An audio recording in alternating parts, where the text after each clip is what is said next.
Hey guys, hope you are well. So, welcome to the Anime Fictions 2.0.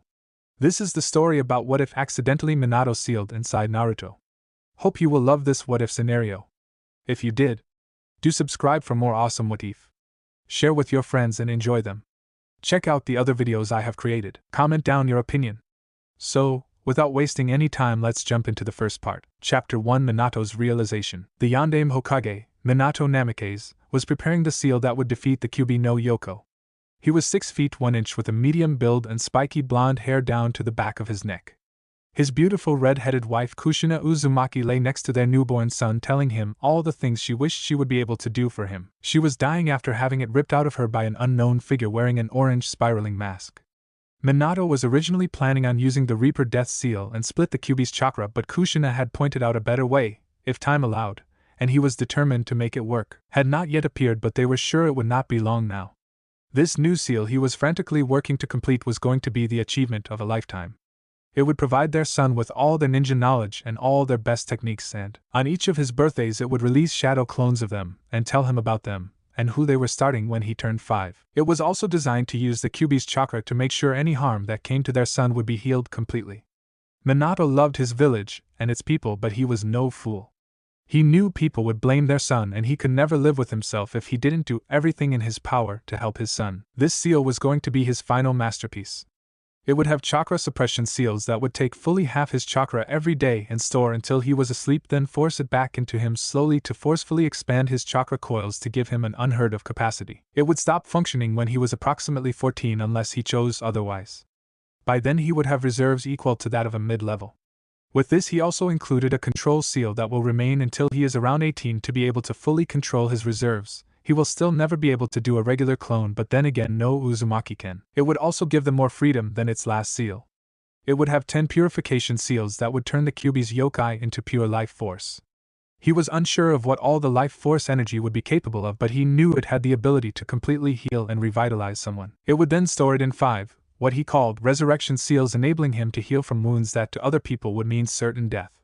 These seals would take about a month to refill, but all of them could refill at the same time. Kushina prayed they would never have to be used but wanted them nonetheless so she would have some peace of mind. He decided to make it so he could use up to 3 of them to save someone else's life if he wanted to, so that he could save his friends.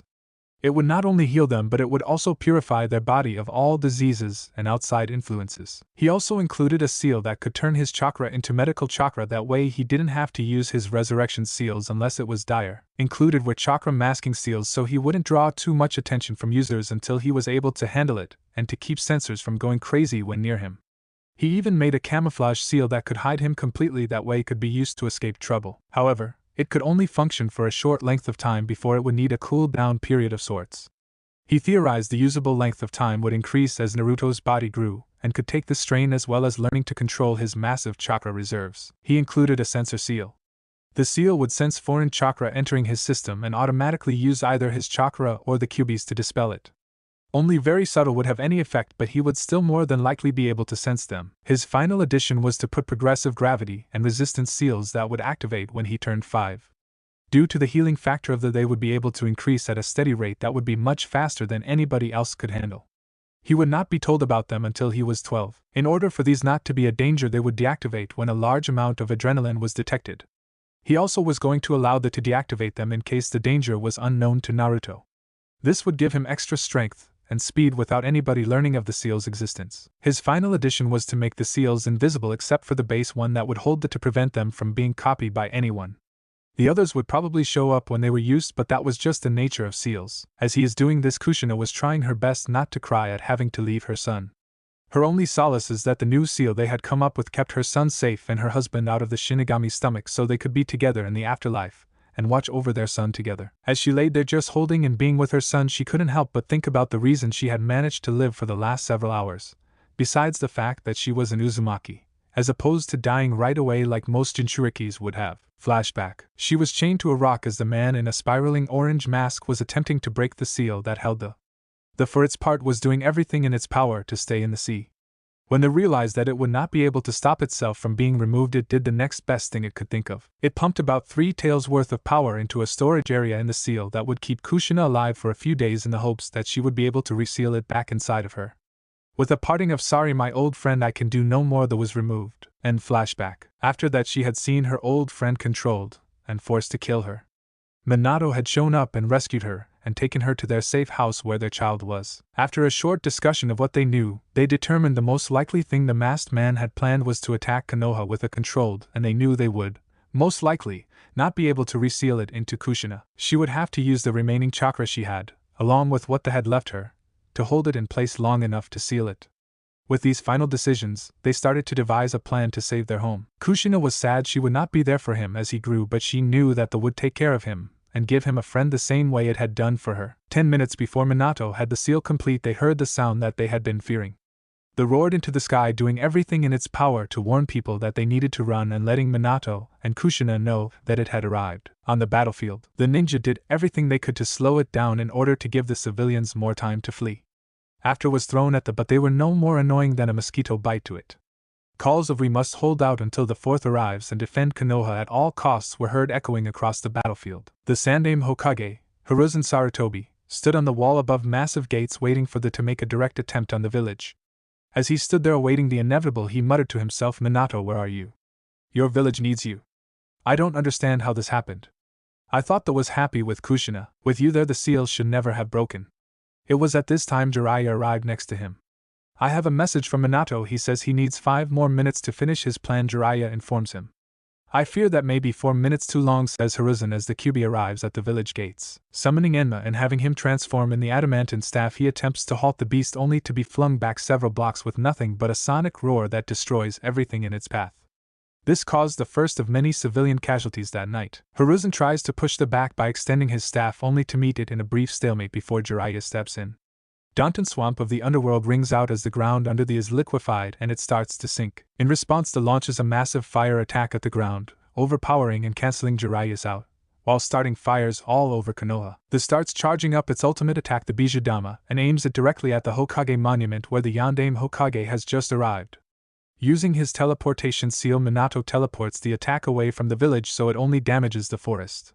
He then appears above the summoning Gamabunta. "What the hell is going on here?" Gamabunta asks as he sees the destruction of the village. "And why am I sitting on top of the Kyuubi no Yoko?" He continues as the entirety of the situation becomes clear to him. "Gamabunta-sama, I need your help.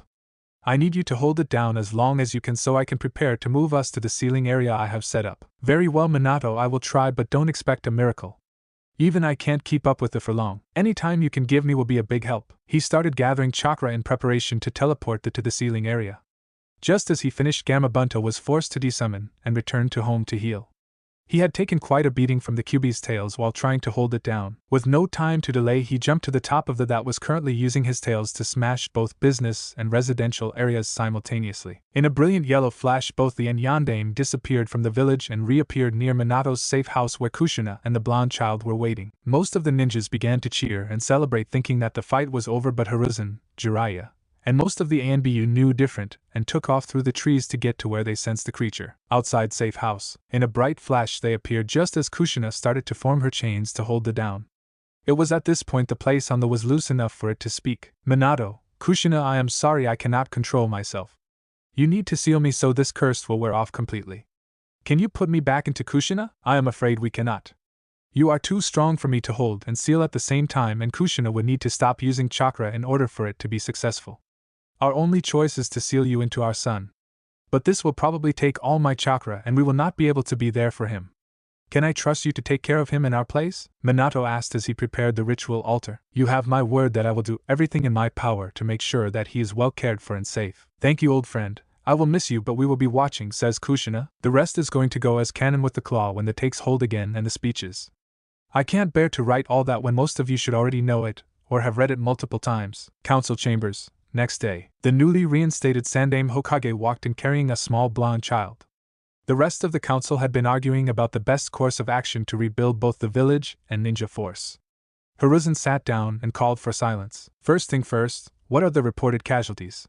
he asked. One of the elderly advisors named Hamura, a man who had been on the Sandaime's genin team, spoke up. "The death toll is currently 6,000 civilians and 4,000 shinobi, but expected to grow. That's fully 1/4 of our forces. Another 3,000 civilians were injured along with another 2,000 shinobi. 300 buildings were destroyed or damaged to the point where they will have to be torn down and rebuilt, and another 1,500 sustained damage of some kind that is reparable. Hiruzen pinched the bridge of his nose. So many dead. This will make things hard for years to come, and that's not even taking into account when the other villages find out if they decide to attack. Kami, I hope I can still do this. As this was going on, the little blonde child started to fuss and make noise, alerting everyone to his presence. It was at this point that his other genin team member spoke up, as she, her name being Koharu, was his other advisor. Hokage-sama, who is this child you're holding, and why have you brought him to this meeting? Dreading the response, Hiruzen braced himself and began his explanation. This child is the hero who saved us all from the... This got him a lot of curious looks, and at the council urging, he continued. The shinobi all know this, but just to give a refresher to everyone, it is impossible to kill a. If you do manage to destroy their physical body, it will reform in the same place in about 3 to 7 years. This drew gasps of the civilian side. What do you mean in the same place? The fourth killed it. There is no other explanation, shouted one very fat merchant. We must find a way to stop this, shouted another. Silence, shouted Hiruzen. Now if you will all give a minute to finish, it will become clear, he said. Looking around, seeing everyone paying attention, he continues. The only way to stop it from reforming is to seal it in a container. Now the one-tailed and even the two-tailed can be sealed in special made urns or containers. The three-tailed and up must be sealed in a living being, preferably human, so as to stop them from taking control. At this point, Danzo Shimura interrupted him to ask the question that the Hokage had been dancing around. Are you saying that this boy is now the container of the Kyubi no Yoko? He asked while his mind was coming up with ways that he could get the boy into his care. He could turn him into his perfect weapon and use him to take the Hokage seat. After Danzo said that, all hell broke loose. The entire civilian side was calling for his blood. We must kill the demon, screeched a pink-haired woman. The yandame made it weak so we can kill it, said another. He turned it into a child to make invulnerable, shouted the third. Hiruzen was beyond furious and blasted them, killing while calling for silence. No one, and I repeat, no one is going to harm this child. It was Minato's wish that he be seen as a hero for bearing such a heavy burden. If these are the reactions I can expect for all of you, then I am going to make a few new laws right now. 1. It will be punishable by death to tell the younger generation about him containing the Kyubi. 2. It will also be punishable by death to tell the child about what he carries. At this, many looked upset but decided it was not the time to test the Hokage, as he was in a rather foul mood. Everyone at this point was wondering what he would do with the child. Danzo wanted to bring up the subject but knew that if he did, it would make him appear eager and cast suspicions on his motives. Finally, after almost 2 minutes of silence, Inoichi Yamanaka, the head of the Yamanaka clan, decided to speak. What are you going to do with him? He could be placed with one of the clans to be raised and trained to be a shinobi. At this notion, Fugaku Uchiha devised a plan. If he could get that, he would be able to mold him into a weapon of absolute loyalty. He decided to act quickly in order to set his plan in motion. The Uchiha would be willing to raise the boy as if he is one of our own. I have a son who is his age that he would be able to grow up with and see as a brother, Fugaku stated. At this point, Hayashi Hyuga decided to speak up. The Hyuga would also take him. He could receive the best training and placed within the branch family. As all the other clan leaders at this point tried to give a reason why they could be best, Hiruzen called for silence. No clan shall be taking this boy. It would tip the balance of power and make one clan far more powerful than any of the others. At this, Danzo saw his chance. I could take the boy. Give him to me and let me raise and train him. He will be the ultimate weapon for Konoha in the future, and will be taught how to completely control it, he said with almost the smallest hint of a smirk. At this suggestion, many of the civilians started to murmur about that maybe being the best option. Hiruzen would not hear of it. I will not let you turn this boy into another one of your mindless drones to be your personal attack dog. He will be placed in the orphanage where he can have a normal childhood with the other kids that will no doubt be there after this horrible tragedy. Some of the civilians tried to argue this point, but he refused to budge.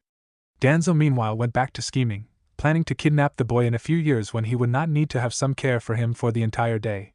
He figured that 5 years should be enough time to set his plans in motion. After this, the meeting was called to a close as Hiruzen could listen to the fools for no longer. He decided that tomorrow he would take the boy to the orphanage. Next day, orphanage. Hiruzen handed the boy to the matron at the orphanage, asking her to take good care of him and to speak to no one of the delivering him to her.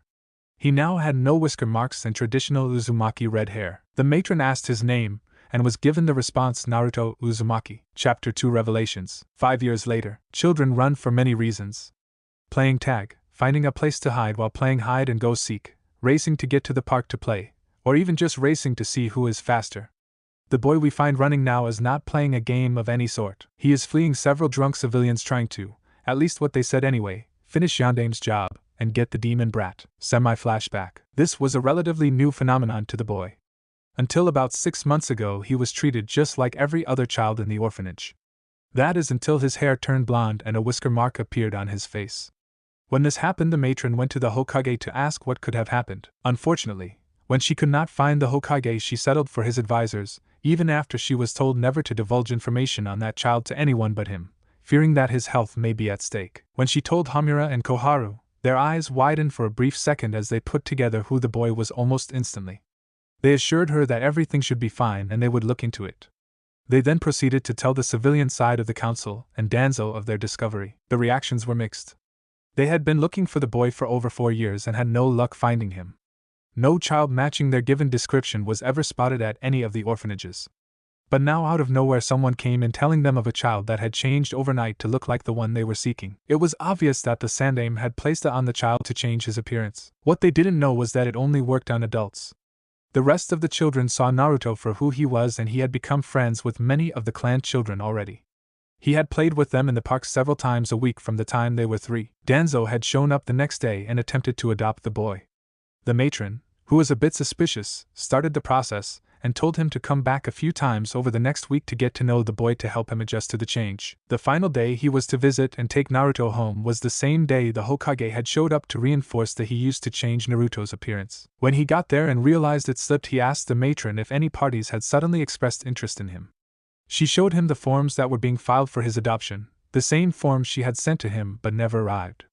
He didn't recognize the name, and decided he had better wait for the person to show up. If this was a real family that just wanted to give him a home, he would be more than happy to allow it, after he ran some of his own checkups on them, of course. But he had a sinking feeling that it was someone with less than pure intentions. Hiding himself in the shadows, he waited until the door opened to reveal Danzo. When he asked the matron if Naruto was ready to go with a big smirk on his face, Hiruzen nearly lost it. At this moment he stepped out of the shadows and confronted Danzo. To say Danzo was surprised was an understatement. Hiruzen very carefully explained to Naruto, who had arrived in the meantime, that Danzo would not be able to adopt Naruto because he was becoming very sick and didn't want to take the chance that Naruto would catch it. The irony was not lost on Danzo. Hiruzen then quickly and quietly whispered in Danzo's ear, "If you so much as attempt to contact Naruto again, I will personally kill you and all of you root agents." "That's right, I know you didn't dismantle it like I ordered. This is no threat, it is a promise." With that, Hiruzen turned to Naruto and asked if he would like to get some lunch as an apology for what had happened. Danzo hadn't moved, still frozen at what he heard. He was not scared. Death didn't scare him. He was surprised that Hiruzen had found his backbone again. Seeing that he would not win this day, he went back to his plotting. He knew he could not openly defy or oppose Hiruzen. He was called the Shinobi no Kami, the god of shinobi, for a reason. After that, Naruto's life had taken a turn for the worst. The nice matron had been removed through action on the part of the civilian council and Danzo, who decided if he couldn't get to Naruto, he would try to make Naruto come to him. He wanted his weapon. They replaced the kind matron with one of their own choosing. She was someone that saw Naruto as the and treated him as such. She told the other kids to stay away from him and started kicking him out when she was teaching the other kids. At first, Naruto thought he did something to make her mad, but when he tried to apologize, she told him she didn't care what a demon like him had to say. Naruto was reduced to playing alone unless he went to the park.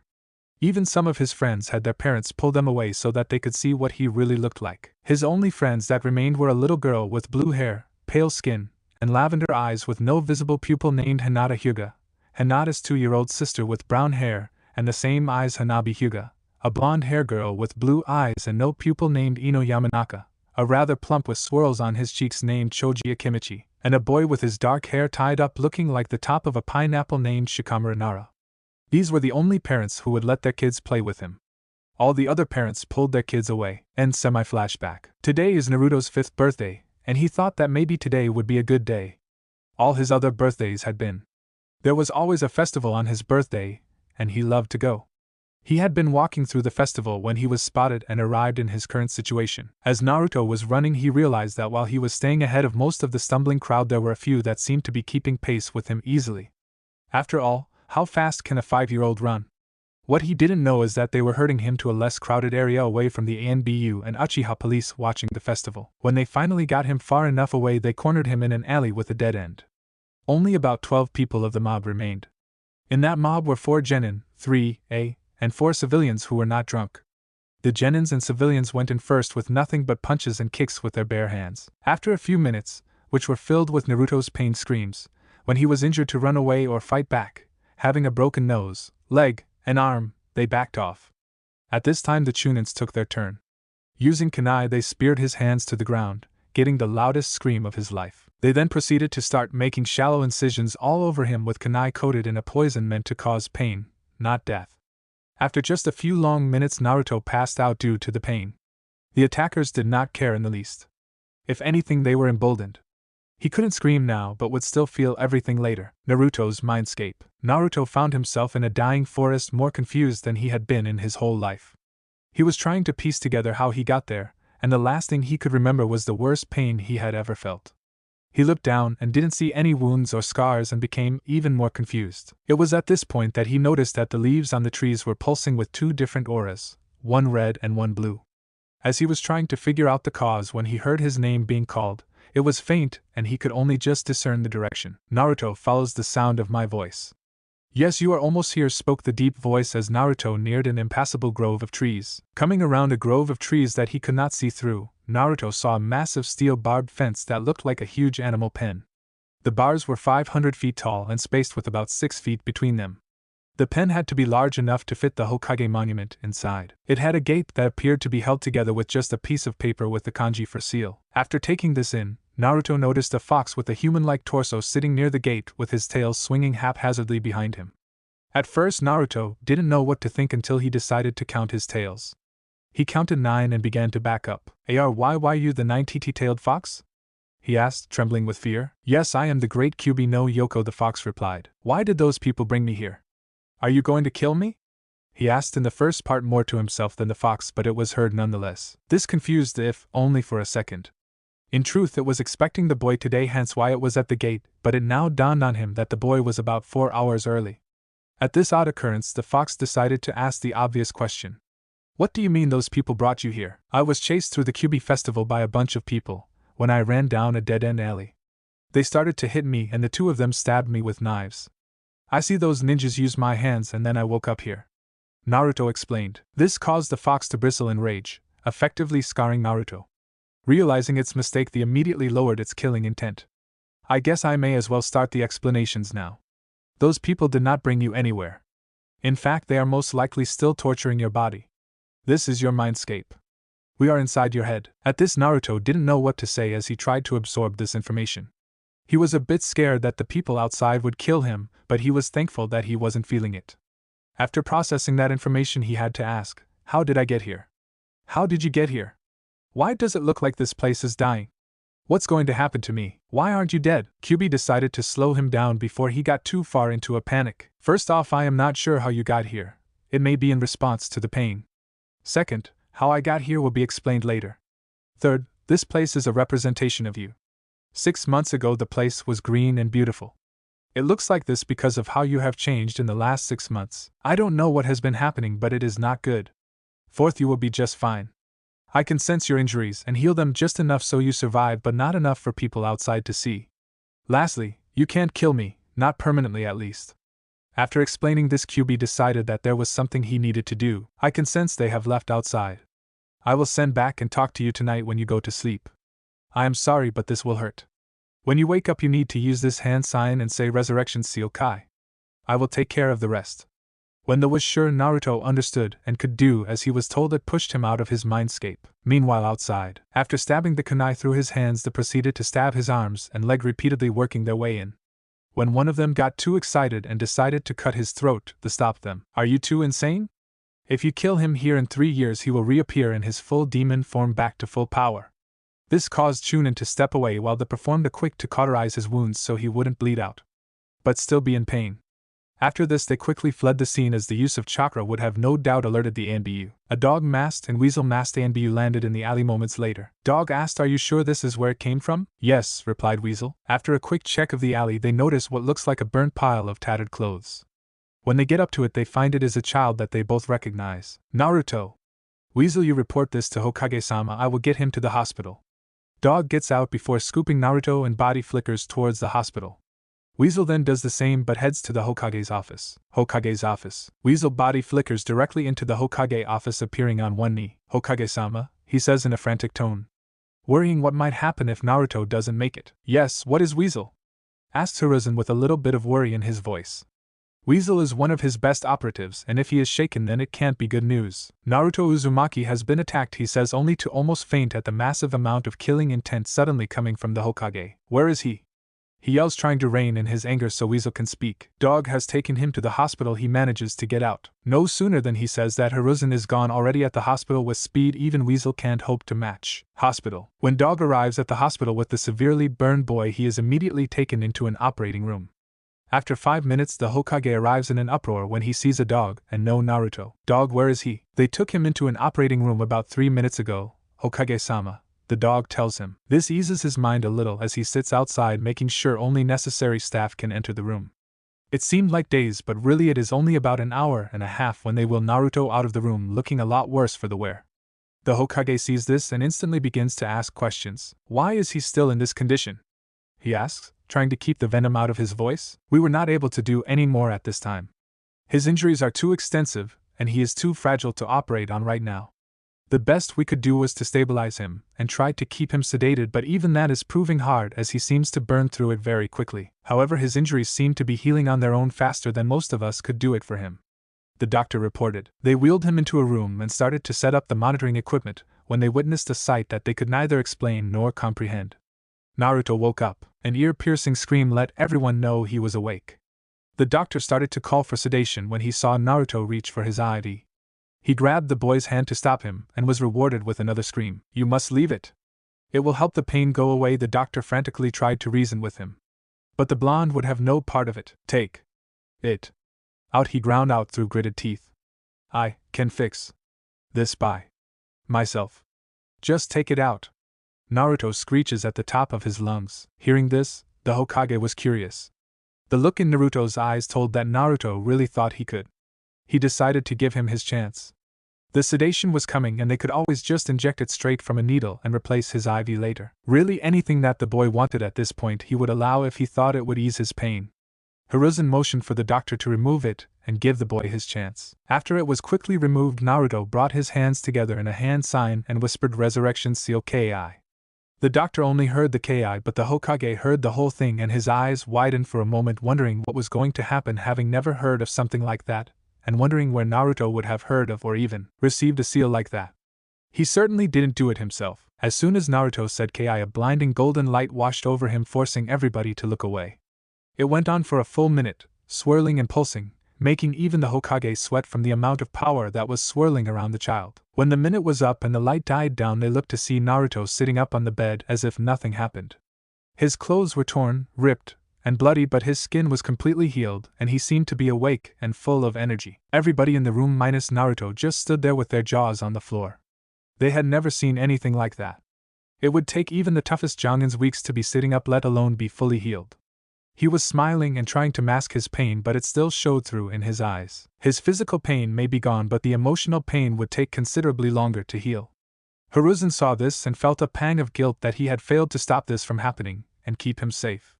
He had done so well for 4.5 years, then somehow the he had placed on Naruto had worn off 2 weeks early. He had gone over it in his head but came up with nothing but blanks. He was going to reapply it, but the council had already spread what both versions looked like and his name.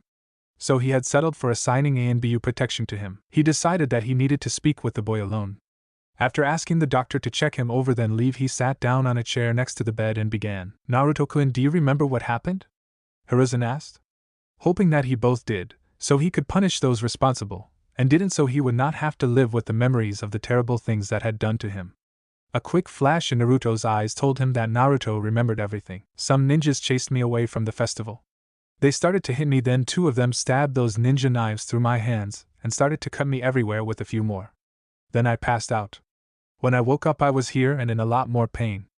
Hiruzen could tell it was taking everything he had to hold himself together. It broke the old Hokage's heart to see Naruto in such a state. It almost pained him to have to continue this conversation. How did you recover so fast? It sounded like you released a seal of some kind. It was then that he noticed a slight hesitation that he had never seen in Naruto before. He had always responded to his questions right away. Whether it was from the pain of the memory or something he didn't want to tell him, the Hokage didn't know. Kid, don't jump and don't say anything. You cannot tell him that you know of me yet. Everything will be explained tonight. Tell him something in the back of your mind just made you do it. Make it vague. Hearing them made him hesitate for a few moments before he answered.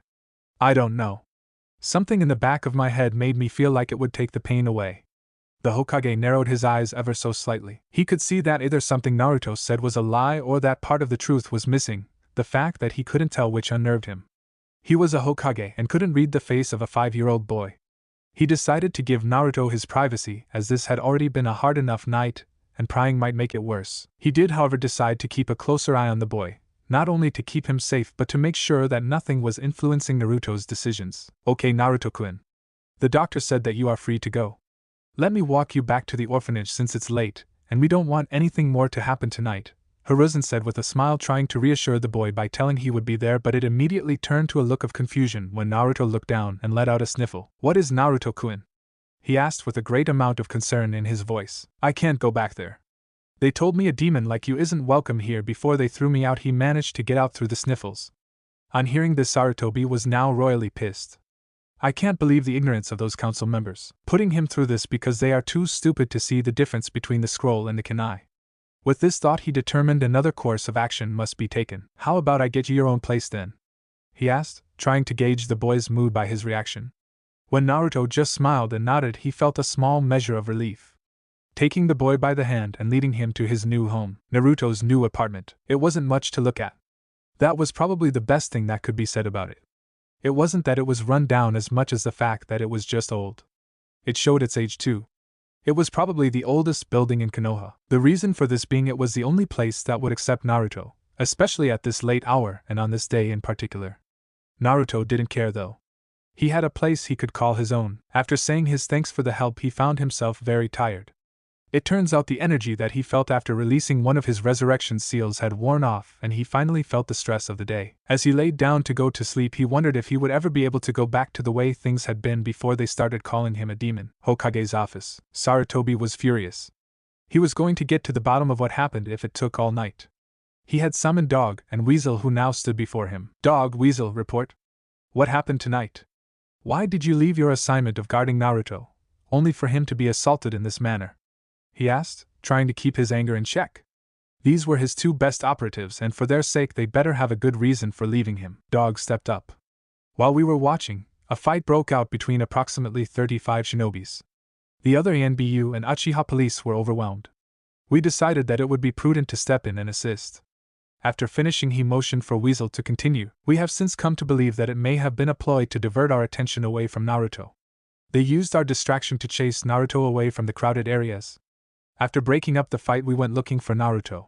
When we sensed a large chakra usage several blocks away, we went to investigate, stated Weasel. Dog picked up again. It was at this point that we found Naruto. He had been the victim of a long torture session, and then they used aid to stop the bleeding to make sure that he would survive. This last part was the most disturbing. If what they suspected was true, that would mean some of his own ninja have started a fight with plans of it getting out of control, by involving other shinobi that had no part in their plan, in order to cause a distraction large enough to pull these two away. To make things worse, they didn't want to kill him, they wanted him to suffer and live. They may have even believed that those injuries would be permanent, especially the burns. It would have been a miserable life had he not been able to heal himself the way he did. As these thoughts were running through his head, he was becoming both more enraged and burdened with guilt for failing his successor. Minato, if you could see me now, you would be ashamed. After a heavy sigh, he said, I want you two to ignore any fights between shinobi and or civilians while Naruto is in the vicinity from now on. I have a feeling this may happen again. I do, however, want you to give the illusion that your attention has been drawn. Let's see if we can make an example out of the next people to try it. Dog, you are dismissed. Hi, Hokage-sama. Dog then salutes the Hokage and flickers out of his office. After this, Hiruzen makes a motion and dismisses ANBU guards stationed in the room. He puts up a privacy barrier. Weasel, remove your mask, Sarutobi commands. Weasel follows the order to reveal the face of a young teenager with black eyes, tear tracks, and a serious expression. This was the face of Itachi Uchiha. What do you have to report on the other matter? Sarutobi asked cryptically. They continued down the fool's path. I fear that they are only a few years from truly being lost. Itachi replied in kind. Very well. We must prepare for the worst. Do they still plan to use him as a weapon? Hiruzen asks. I am afraid now more than ever they believe they can. They think I will bring him when the time comes and control him for their bidding, replied Itachi. It cannot be helped then. We will continue to try diplomacy up to the last reasonable moment, but after that I am afraid I will have to take action. Hiruzen warned. I just hope it never comes to that. As do Itachi, as do I. Chapter 3 Explanations. Naruto's Mindscape. Naruto awoke in the dying forest again, and headed towards the gate he found last time. When he got there this time, Kyuubi wasn't alone. Standing in front of the cage was a tall man with spiky blonde hair and a beautiful woman with waist-length blood-red hair. Naruto recognized the man easily enough. It was his hero, the Yondaime Hokage. As he got closer he could see they were talking to the and did not look happy. When they noticed his approach they immediately quit talking and turned to face him, seeing confusion in his expression. No one spoke for a few moments until the woman could no longer contain herself. She ran to Naruto faster than he could see and swept him up in a hug. I'm so glad I finally get to see you, cried the woman with tears running down her face. At first Naruto didn't know what to do. He started to struggle to get away, but after he realized that she wasn't trying to hurt him he calmed down. Who are you and how did you get here? He was very confused at what was happening. This only made the woman squeal about how cute he was and hug him tighter. He started feeling the need for air. A part of him would wonder how that was possible after he learned that this was his mindscape. After being released from the hug she set him down and decided to try to get this awkward part over as soon as possible. My name is Kushina Uzumaki and I am your mother Naruto-kun. It was this sentence that would change his life forever. At first he was uncertain of how to react. Several emotions went through him all at once: happiness, confusion, anger, disappointment. After a moment when he gathered his thoughts he asked the first question that any kid was asked. How can you be my mother? She is dead. And if you weren't dead, where would you have been? That was what he was told his entire life, and he was having a hard time believing what she said was true. Her face turned into a small frown as she began her explanation. Naruto-kun, what I am going to tell you will be hard to believe at first, but just let me explain before you ask any questions. First, I am dead. Hearing that, Naruto jumped back. Ghost! He screamed while cowering away from her. Kushina only giggled a little before continuing. I am only partially here. I am sorry that we couldn't be there for you. Given what happened, this was the best we could manage. I am only a part of my previous self, a soul shard. I tore off a piece of my soul in order to see you when you would be old enough to understand. I am not a ghost, Kushina explained to Naruto, who relaxed a little as the blonde man walked up to them. Okay, if you're my mother, then why is the fourth here? He asked, trying to piece things together. That's an easy question to answer. I am your father Naruto-kun, stated Yondaime. As Naruto tried to start questioning him, he was silenced by the blonde man. Let your mother, and I explained before you ask too many questions so that we can make the best use of our time here. They explained the event that led up to the sealing and how they sealed part of their souls in him so they could see him on all his birthdays, and hopefully teach him a few things about their lives to give him some semblance of family.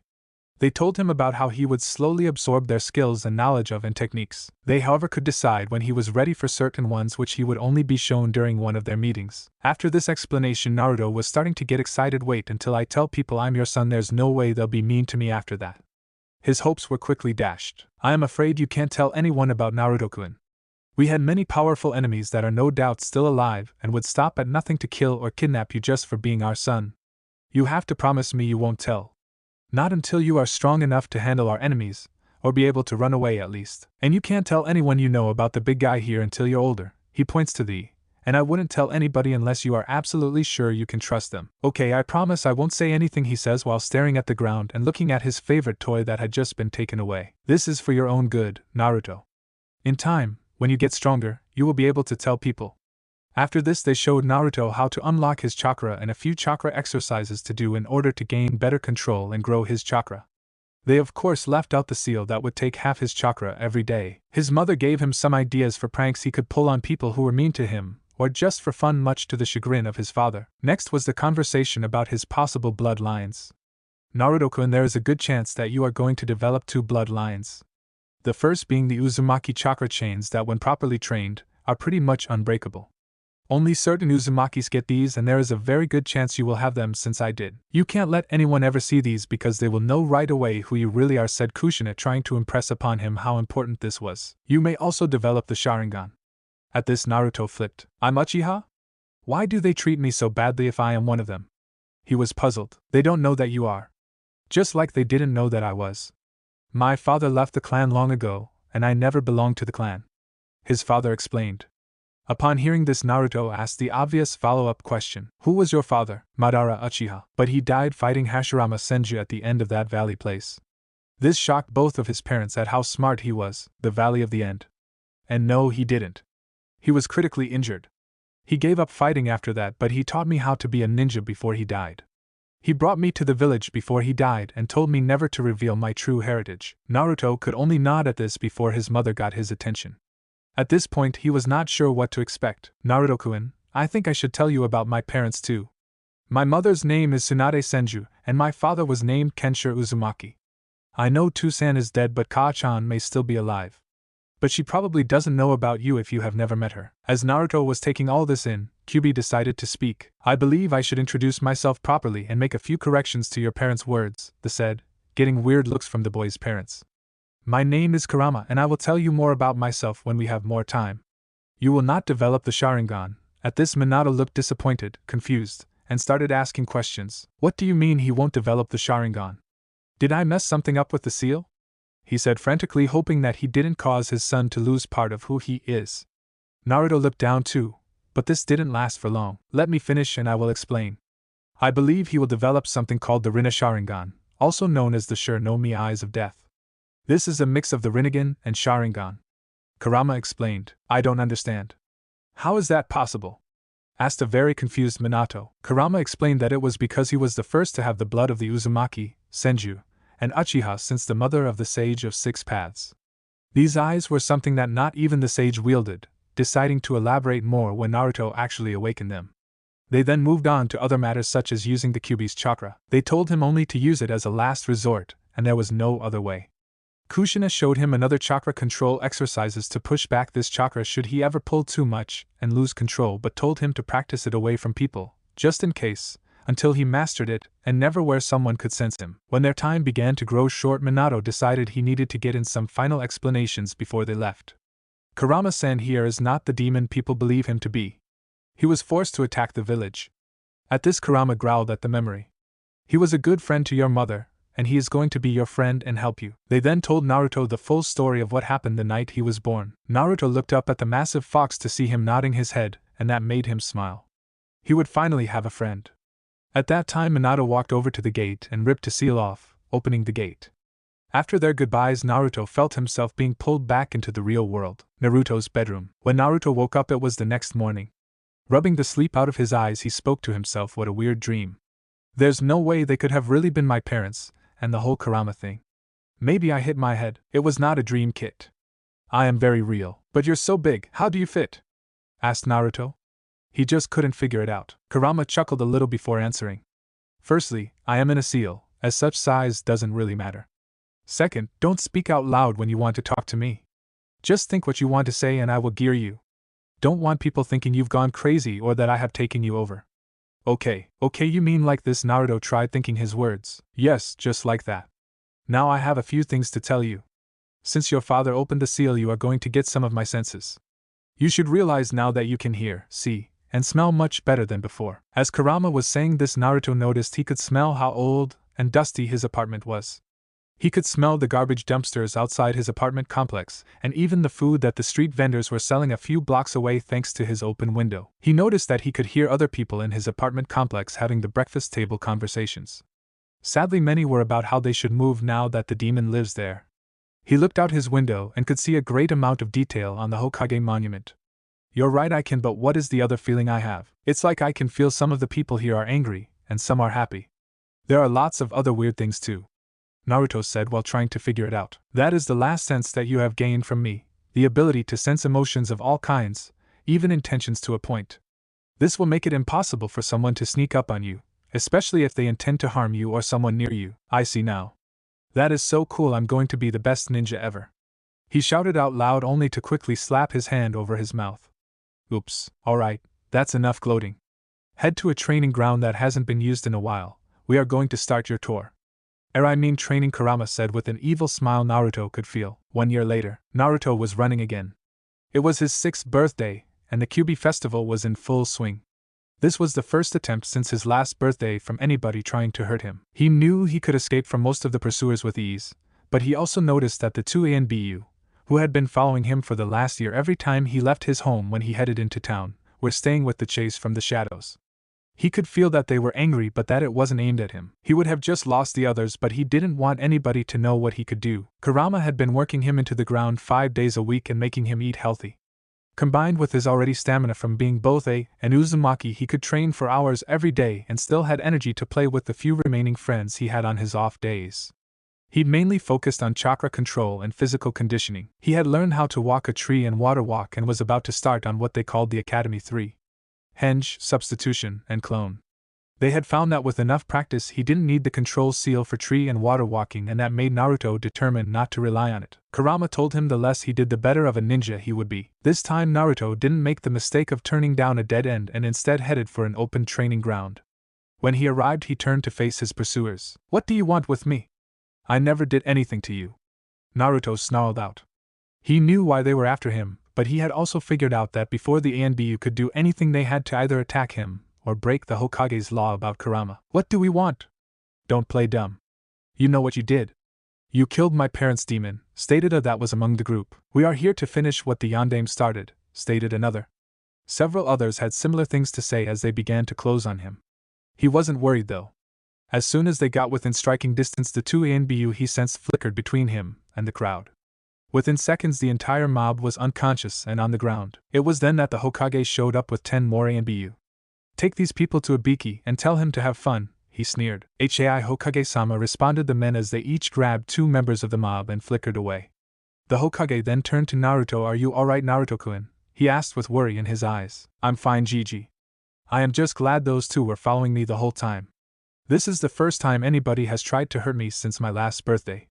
I figured it was because they," he motions to Dog and Weasel, "were always following me." At this revelation Hiruzen was quite stunned. A 6-year-old boy knew 2 of his best ANBU had been following him the whole time. Dog and Weasel looked equally stunned, behind their masks, with a little bit of shame thrown in. Hiruzen just had to know how this was possible. "Naruto-kun, how did you know they were there?" Without hesitating he said, "I can hear them." Kurama had told him this would be the best excuse to give because while it was true it was also the one that would garner the least suspicion. "Naruto-kun, they are 2 of my favorites. What do you hear when they follow you?" He was not ready for Naruto's response. "Well, Gigi, when they move, they don't make any noise, but their heartbeats always give them away." This seemingly simple answer set the old Hokage's head spinning. He can hear someone's heartbeat. I wonder if this is because of the fox.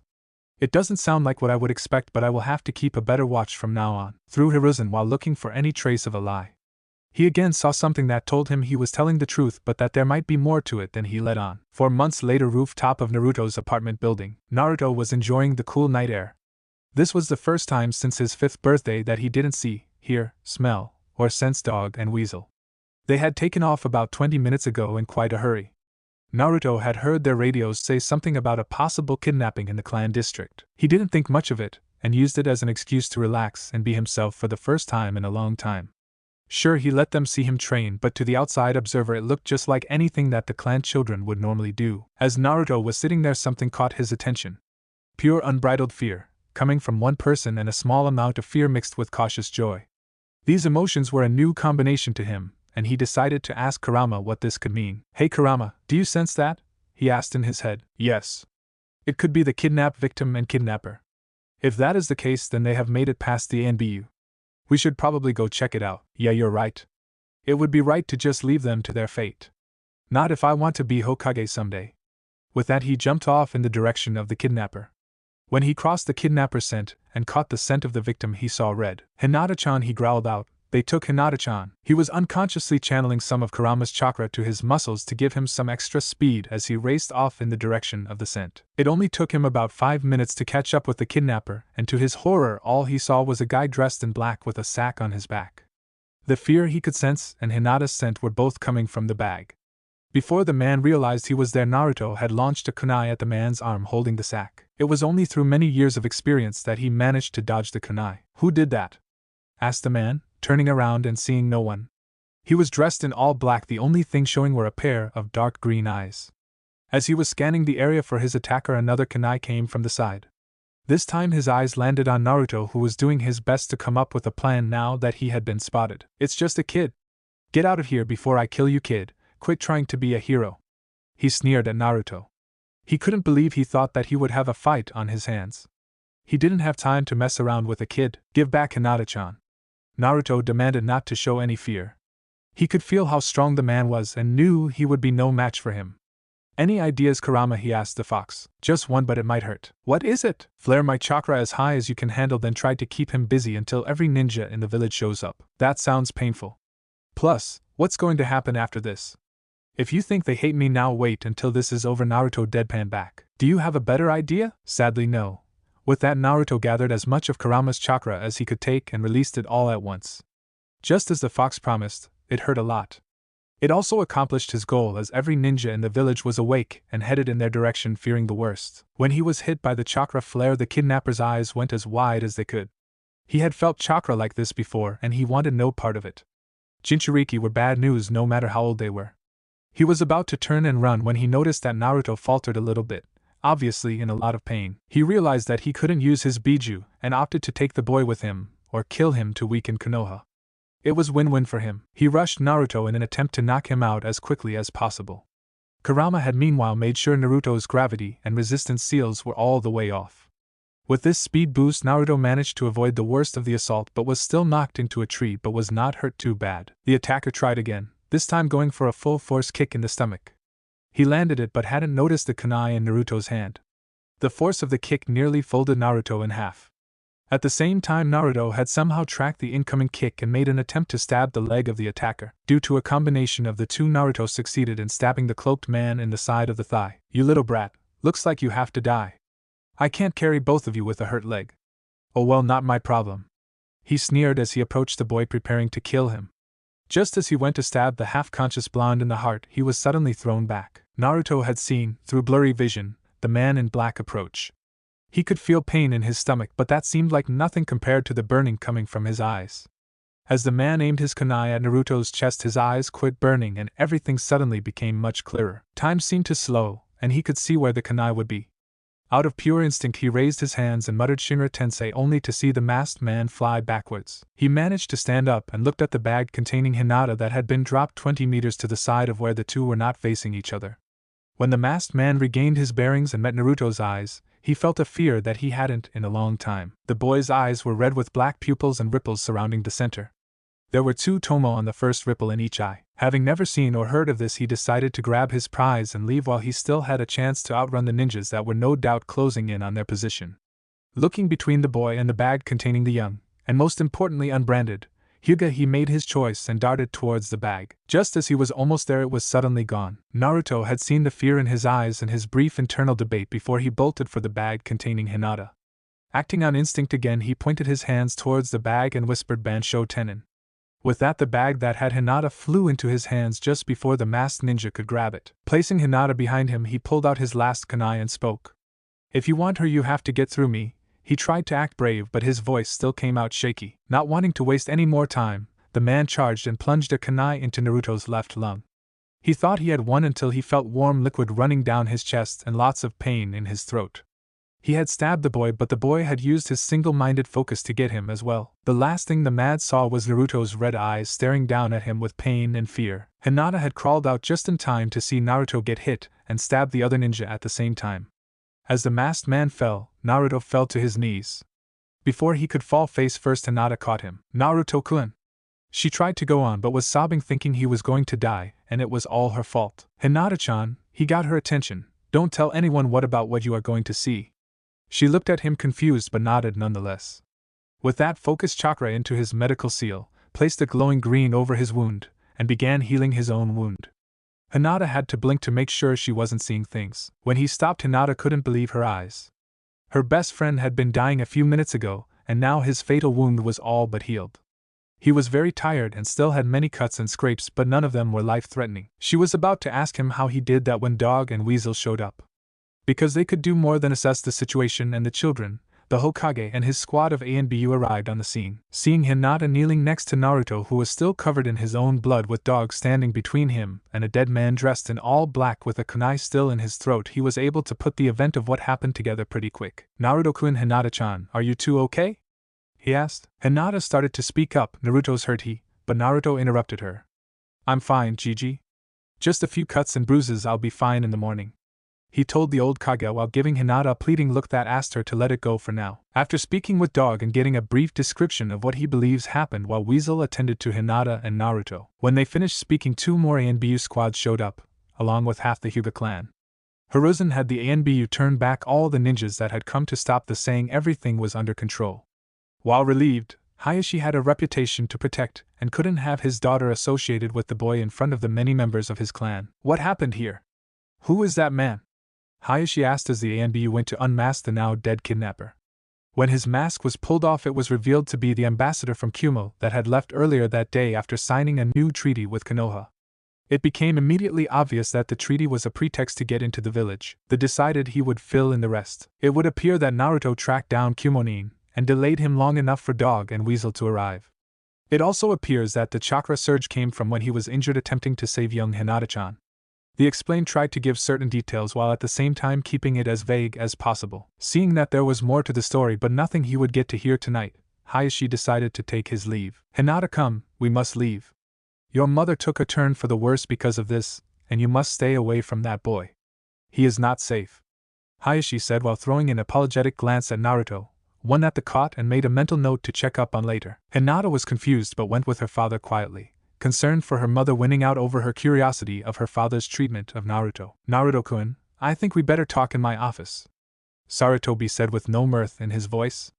Naruto merely nodded and followed Hokage's office. When they got into his office, Naruto sat in a chair in front of the Hokage's desk and Hiruzen sat in his chair behind the desk. Okay Naruto, I want the full story. I know that you did the first chakra pulse on purpose to get everyone's attention. I want to know how. Seeing no way around it, he spoke. Could you ask your ANBU to leave? I only want to tell you. Hiruzen's eyes went wide. How did you know there are ANBU in here? Naruto just sighed and responded with, well, you already know I can hear their heartbeats, but I can see and smell them as well. This worried Sarutobi even more. Even he couldn't see them. He waved them out and 3 out of 4 people in the room left. Naruto just looked at Sarutobi expectantly and got a confused look in return. What about him? Naruto asked while pointing to the left side of his bookcase. In a flash that Naruto couldn't even see, Hiruzen had moved to where Naruto pointed and put a kunai through the man's throat, dispelling his chameleon in the process. Seeing a blank white mask with any on it, he instantly knew who the man served. Danzo, he ground out, always putting his nose where it doesn't belong. Who is Danzo? Naruto asked. Danzo is the man who tried to adopt you over 2 years ago. This is what he wanted to turn you into, he said, pointing at the now dead root agent, figuring this would be a good opportunity to keep Naruto away from Danzo. Naruto only shuddered, glad that didn't happen to him. Now Naruto-kun, you have only raised more questions than answered. So first off, how did you see, hear, and smell my agents? Naruto seemed to be in thought, but really he had a short conversation with Kurama. What should I tell him? He asked. Everything minus my cage being unlocked, your bloodlines, my helping you, your parents seeing you on all your birthdays, you absorbing their knowledge, and any other functions that of the seal that he doesn't know about, was the response he was given. Giving an internal nod, he went back to his conversation to speak with the. To Hiruzen it looked like he was just looking for a place to start. Well, let's go back to the beginning. Do you want to tell me who my parents are? Naruto asked with a smirk. Something tells me you already know, Hiruzen countered cautiously. Naruto nodded and started to explain meeting the fox on his 5th birthday and his parents, leaving out the 2nd and all future meetings he would have along with opening the cage. He explained how his senses got better because of the fox and he gained the abilities to sense emotions. He explained how he was stabbed by the Kumo ninja before he killed him and healed himself, being sure to leave out his eye problems. He still hadn't had a chance to speak to Kurama about that. Hiruzen interrupted him when he got to the part where he said he could see the ANBU again. How do you see them? He asked curiously. Easy, Naruto started. When someone uses the chameleon, if their control is not just perfect, it leaves a small outline wherever they touch a solid object. Most people can't see well enough to notice it, but I have no problem seeing it. Nodding and understanding, he allowed Naruto to finish, then warned Naruto not to tell anyone who his parents are. I have known for over a year and haven't said anything. Do you think I would just go start telling people that now? I don't want that kind of attention. Plus I doubt they would believe me, he finished in a sad tone. Sarutobi nodded sadly, agreeing with Naruto. As Naruto got up to leave, there was a knock at the door. They called out for the person to enter, and Hayashi Hyuga walked into the office. Good, you are still here, Naruto-san. I wish to apologize for what I said earlier. I only did it for Hinata's safety. Hayashi started, unsure of how to proceed without causing too much trouble for him. He wasn't allowed to say anything about that to Naruto, and that would make his explanation very hard. Naruto, however, stepped in and surprised him. I know, Hayashi-sama. Your clan elders see me as the...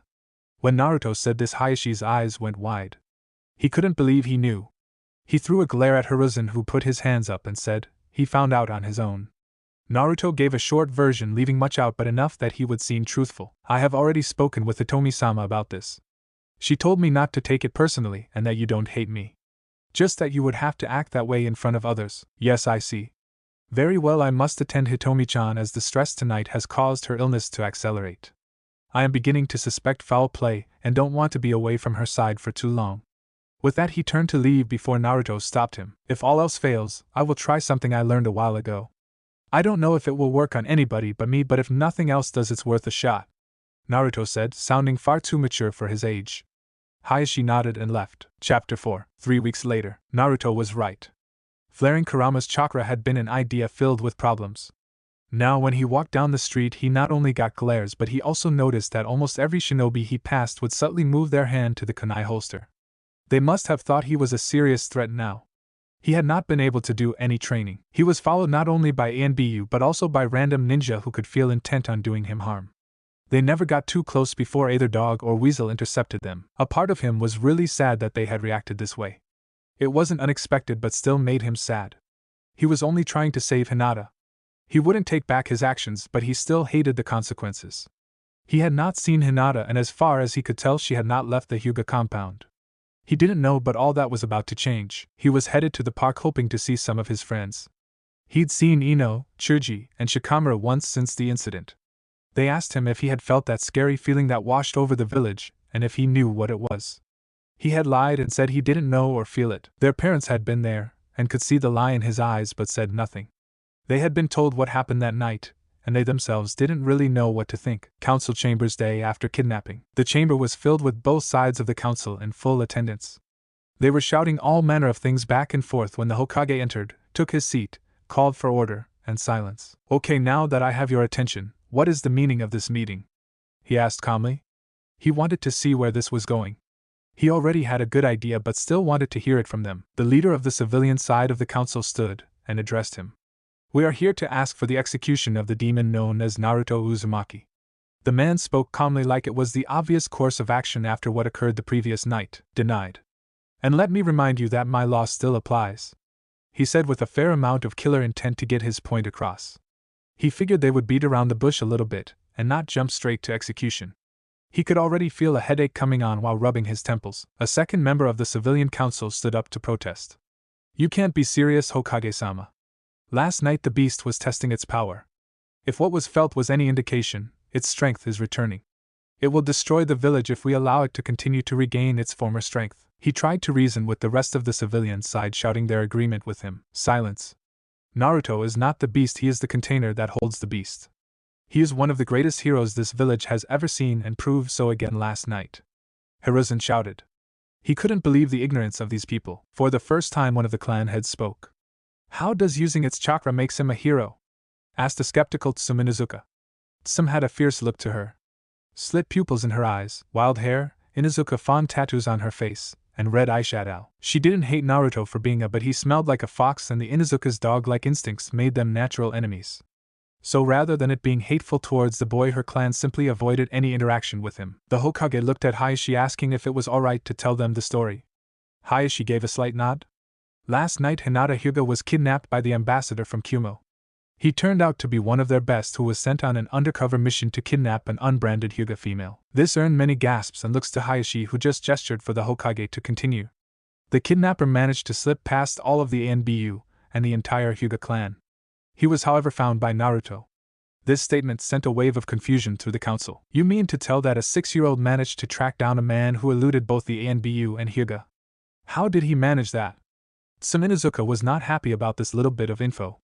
Most of the ANBU tracker force was made of Inuzuka and Hyuga. She felt insulted, thinking that the Hokage had insinuated that they weren't as capable as a 6-year-old. With a sigh, Hiruzen began. Naruto seems to have a highly developed sense of hearing, sight, and smell. The kidnapper passed close to his home, and when he didn't recognize the scent, he decided to follow. He told me he recognized the second scent that he knew was a child because he had smelled it on the playground before, once he found the kidnapper's trail.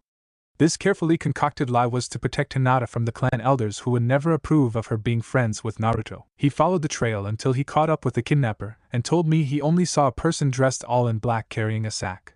The release of chakra that was felt came after Naruto was stabbed in the process of trying to rescue Hinata. He must have unconsciously channeled it in order to heal his wound enough to not bleed out. He managed to survive long enough for help to arrive. Dog and Weasel were the first on the scene and killed the Kumo ninja before tending to Naruto and Hinata. Only Hayashi, Hiruzen, Dog, and Weasel knew that was not how events played out but had been ordered to tell that story if anyone asked. They were to never speak of the true events of that night before Naruto became a ninja. The meeting ended soon after this with most of the civilians being extremely disappointed, which showed in the look on their faces. Back at the park, Naruto was just about to leave the park. Ino, Shikamaru, and Chuji had been taken home by their parents, and no one was there. He had been hoping to see Hinata when she came around the corner with her sister. It was the first time she had seen him since that night. He started to walk over to her when someone stepped in between them. "What do you think you're doing? You stay away from Lady Hinata and Lady Hanabi. I wanted to ask Hinata-chan if she was okay. I haven't seen her since it happened," said Naruto, confused on why this person would try to keep them apart. Didn't he know they were friends? All of the Hyuga knew Naruto had been there that night, but only one knew exactly what role he had played. Many of them wanted to blame him for her kidnapping, but Hayashi put a stop to that immediately, saying Naruto was simply in the wrong place at the wrong time and had nothing to do with her kidnapping. Hyugas do not associate with your kind demon. You will stay away from them if you know what is good for you. At this point, Naruto was almost in tears. He had just wanted to see Hinata and make sure she was okay. He wanted to make sure she wasn't mad at him since he hadn't seen her in so long and ask how Hitomi-sama was. He just barely managed to catch a glimpse of her. Both her and Hanabi had tears in their eyes. He could see this was not what they wanted, and turned to leave. He knew it had to be something the elders had planned. They must have appointed a guardian that hated him to keep him away from them while Hitomi was recovering. It was one of his worst days in a long time. Almost 2 years later, Naruto was excited. Tomorrow was the first day of the academy. He had been training hard and was ready to show what he could do.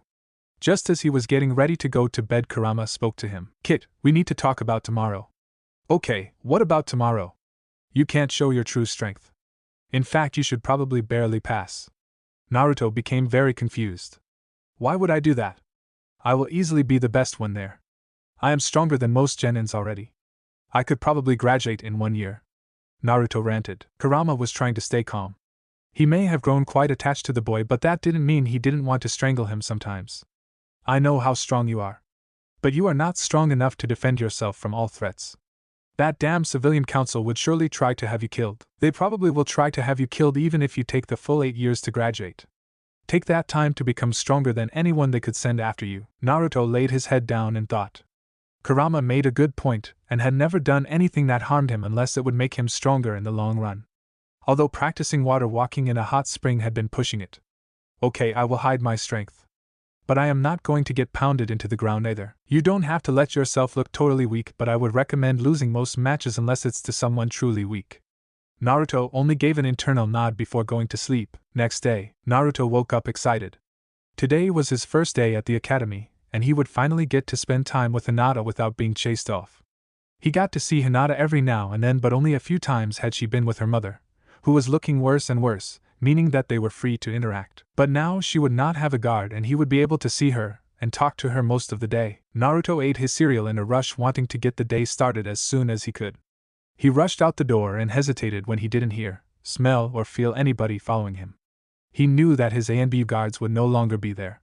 They were getting short-staffed, so they could no longer afford to have anyone guard Naruto. It would have made him look untrusting of his own ninja to keep ANBU guards following Naruto when they were needed for village security. Not to mention it would look bad to the teachers if they saw Naruto being followed by ANBU. Naruto ran through the village, ignoring the glares and looks of hatred. It was harder to ignore all the negative emotions he always felt from people around him, but he had learned to cope. Being able to feel the hatred as well as see it had been incredibly difficult to deal with. It didn't take him very long to reach the academy, and he saw a few of the older kids there already. Most were doing some kind of training or another, but all that came to a stop when he came through the gate. The 3 oldest classes knew exactly what he had inside him, and he could see the looks of hatred from them.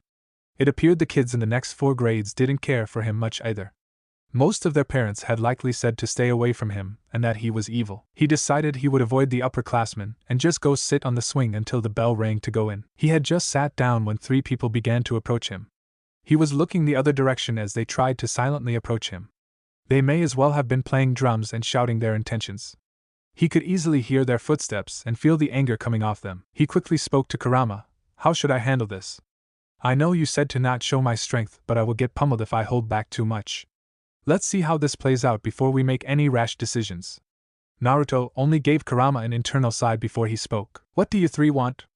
Naruto asked when the group got about 10 feet from him. When Naruto asked this, the 3 ninja in training stopped. They were sure they were undetected before he spoke. Not only that, but he knew how many were in the group and he had not even turned towards them. What are you doing here, monster? The apparent leader sneered. Going to class the same as you. Naruto answered without looking back. He didn't know if his face gave away how he felt, but he knew his voice wouldn't.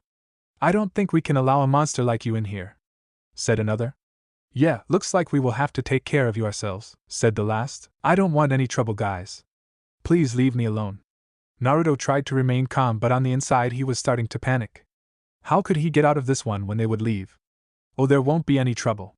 For us at least, the leader said before charging Naruto and throwing a punch aimed at the back of his head. Naruto made a quick decision to take part of the hit and turn just enough so he would get hit but not have any real injury. Landing on the ground and pretending to be hurt while trying to come up with a plan to get out of this. As the second boy began his charge, he was suddenly grabbed by the shirt collar and thrown to the side. Standing there was a weasel. How disgraceful. 3 Uchihas go after a lone boy with no training and half their age. Is this what has become of a once noble clan? Attacking children to make yourselves feel better? As Weasel spoke, you could see the anger in their eyes. You know what he is, and you still defend him? You're a fool like the rest. He will kill us all. The third boy tried to reason, but Weasel wasn't having any of it. Attack him again, and there will be no place for weaklings like you in the ninja ranks. Weasel told them to usher them to class before turning to Naruto. Are you alright, Naruto-kun? Yeah. Thanks for the help. I didn't know how I was going to get out of that one without showing some of my strength. Indeed, was the Weasel's only response. He had seen some of Naruto's training and knew he could defend himself when need be. Naruto went to the classroom and was happy to see all his friends. There were some people he didn't recognize. The first being a feral-looking boy named Kiba Inuzuka. A boy with a high collar and sunglasses named Shino Aburame. A girl with pink hair that he thought was cool at first until he heard her shriek, Sasuke Kyuin. Both he and Kiba had to cover their ears for fear of going deaf.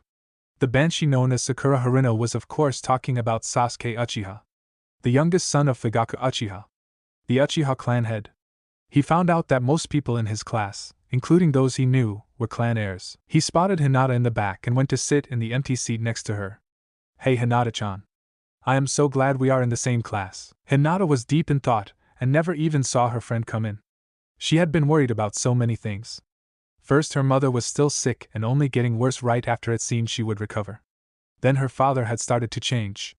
He was becoming cold, and his training was harsh. On top of all that, she had barely been allowed to see Naruto. Her and Hanabi missed him. They would see him around town, but every time he would try to talk to them, Ko, their guard, would chase him away, calling him a demon. So, she was surprised when she heard him right next to her. Eep, she squealed and jumped at his voice. Naruto-kun, it's good to see you again. I missed you so much. I missed you too. At least now we get to see each other every day. How is your mom, by the way? At this, Hinata's mood took a downturn. She isn't doing well. Every time she starts to make a recovery, she relapses and it gets worse. They don't know what it is. Just that she's had it since she had Hanabi. Hinata said with sadness in her voice. Just let me know if there is anything I can do for you, Hinata. Anything. Naruto tried to reassure her. At this time, a man in a vest came into the room. He had a scar across the bridge of his nose and his brown hair tied up. Good morning, class. My name is Irika Yumino. You may call me Irika-sensei, said Irika, greeting the class. After taking the role, he decided to go over what they would be learning about the next 8 years. Naruto ignored basically everything he said in favor of thinking about his training outside of school and how much this was going to slow him down. Don't worry about it.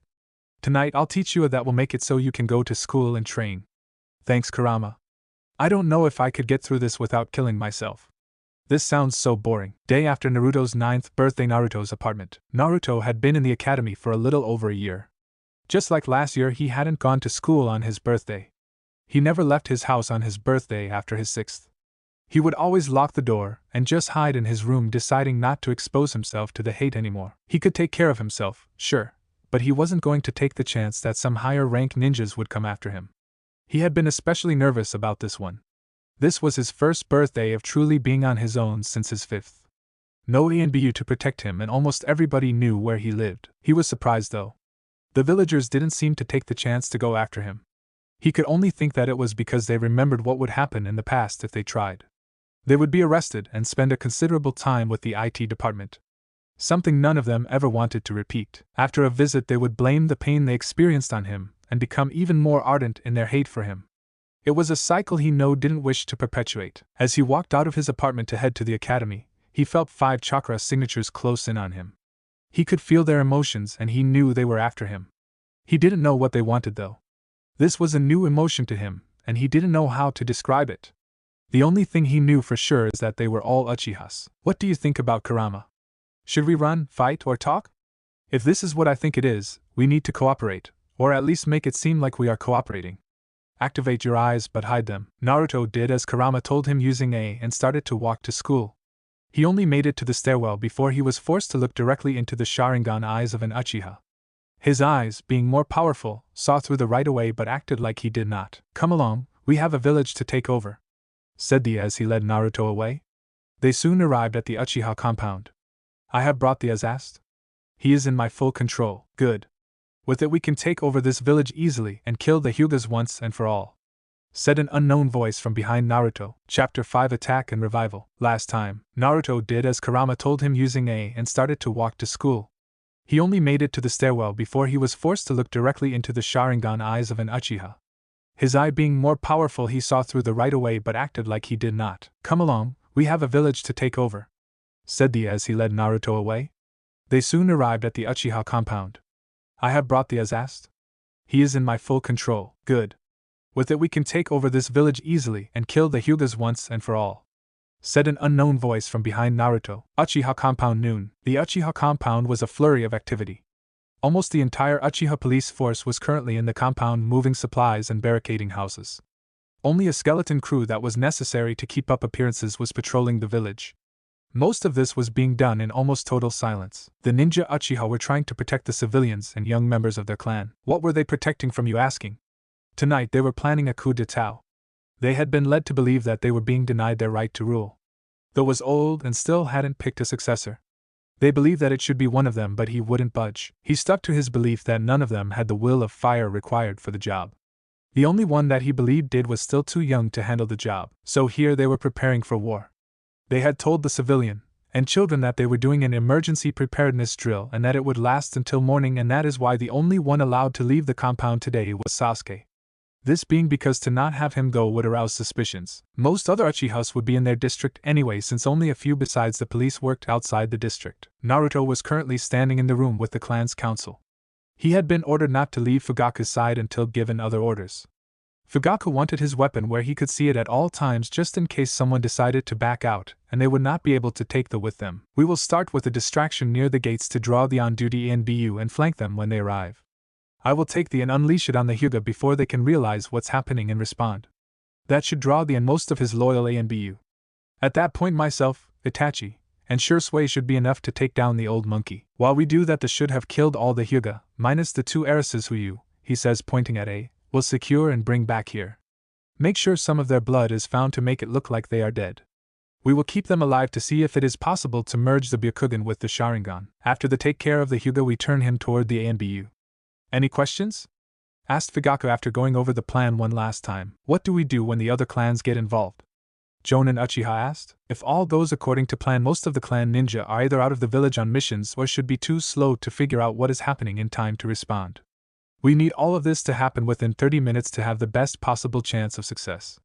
Danzo as his root will be staying out of this. He also wishes to see strong leadership restored. Sir, no one has seen Shursui for 2 days and Itachi is currently performing his ANBU duties. Another Uchiha informed Fugaku. Find Shursui and don't worry about Itachi. He will be here just before we launch the plan. Fugaku said, confident that Itachi would be loyal to his clan. Naruto had been listening to the whole thing with a growing sense of both dread and anger. He couldn't believe that Itachi would betray the. Not after every Itachi had done for him. He had figured out Itachi's identity long ago. It took everything he had not to betray the emotions he was feeling on his face. He was supposed to be an A. Then there was Sasuke.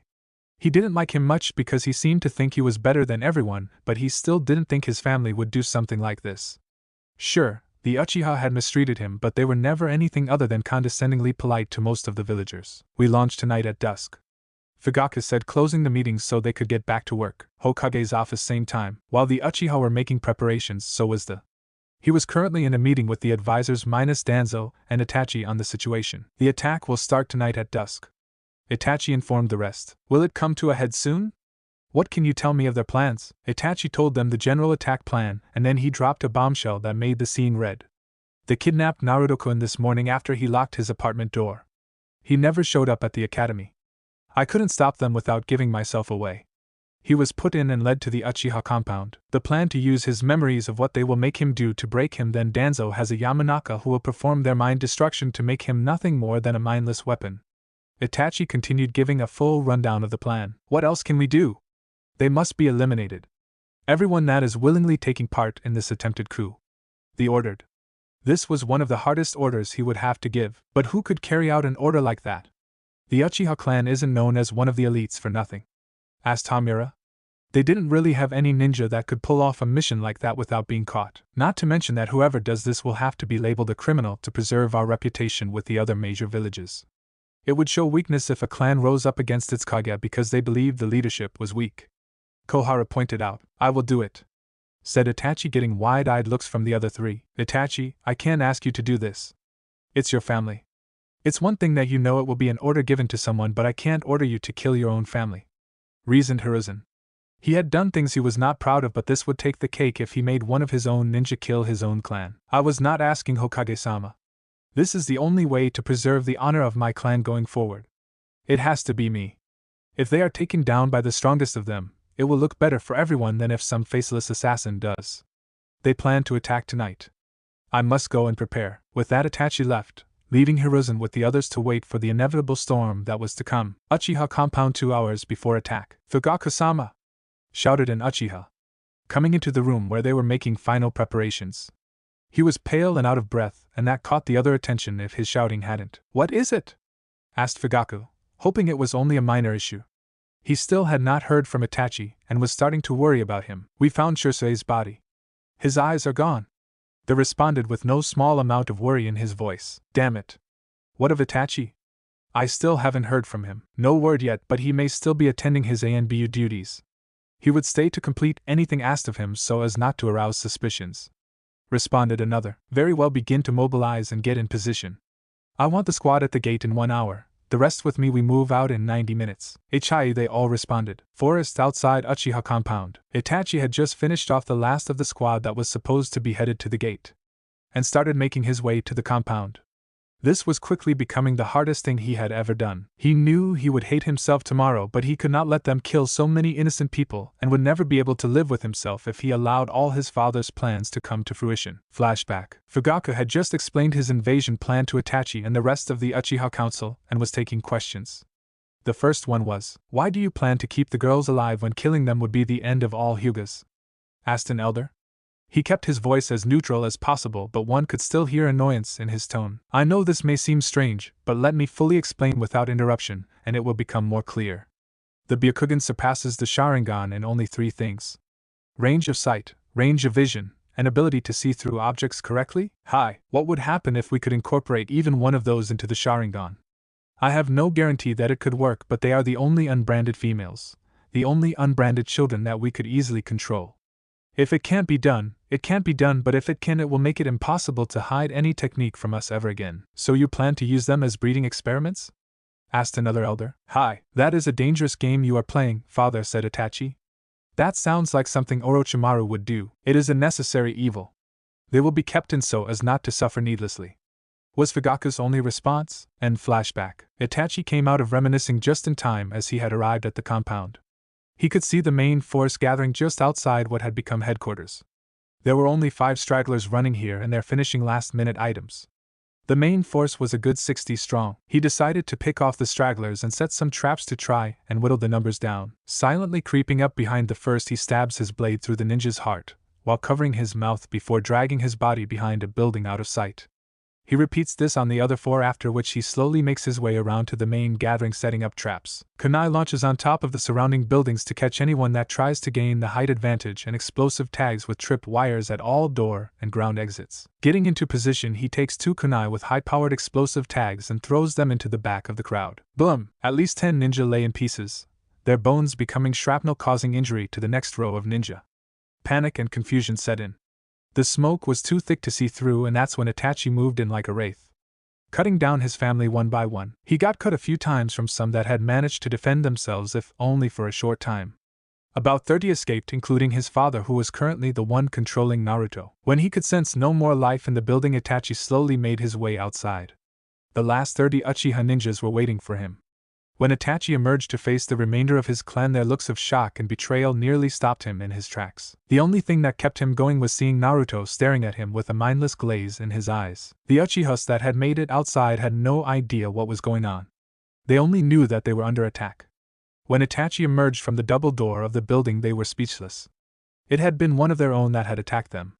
Not just anyone either, but the future clan head. "What is the meaning of this, Itachi? Have you gone mad?" screamed Fugaku. His face held a look of pure rage. His own son had betrayed him. "Father, you cannot win this fight. You would succeed only in weakening Konoha and shaming our clan. I cannot allow you to harm so many innocent people because of your imagined slights." Having heard enough, Fugaku ordered them to attack. Itachi used their rush to his advantage and manually set off the kunai launchers.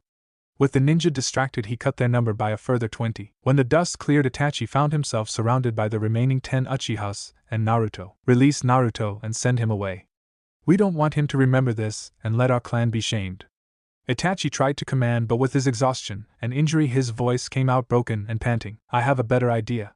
Weapon attack and block no incoming strikes," Fugaku commanded. High was Naruto's emotionless response, as he began forward, pulling a kunai from the pouch he had been given.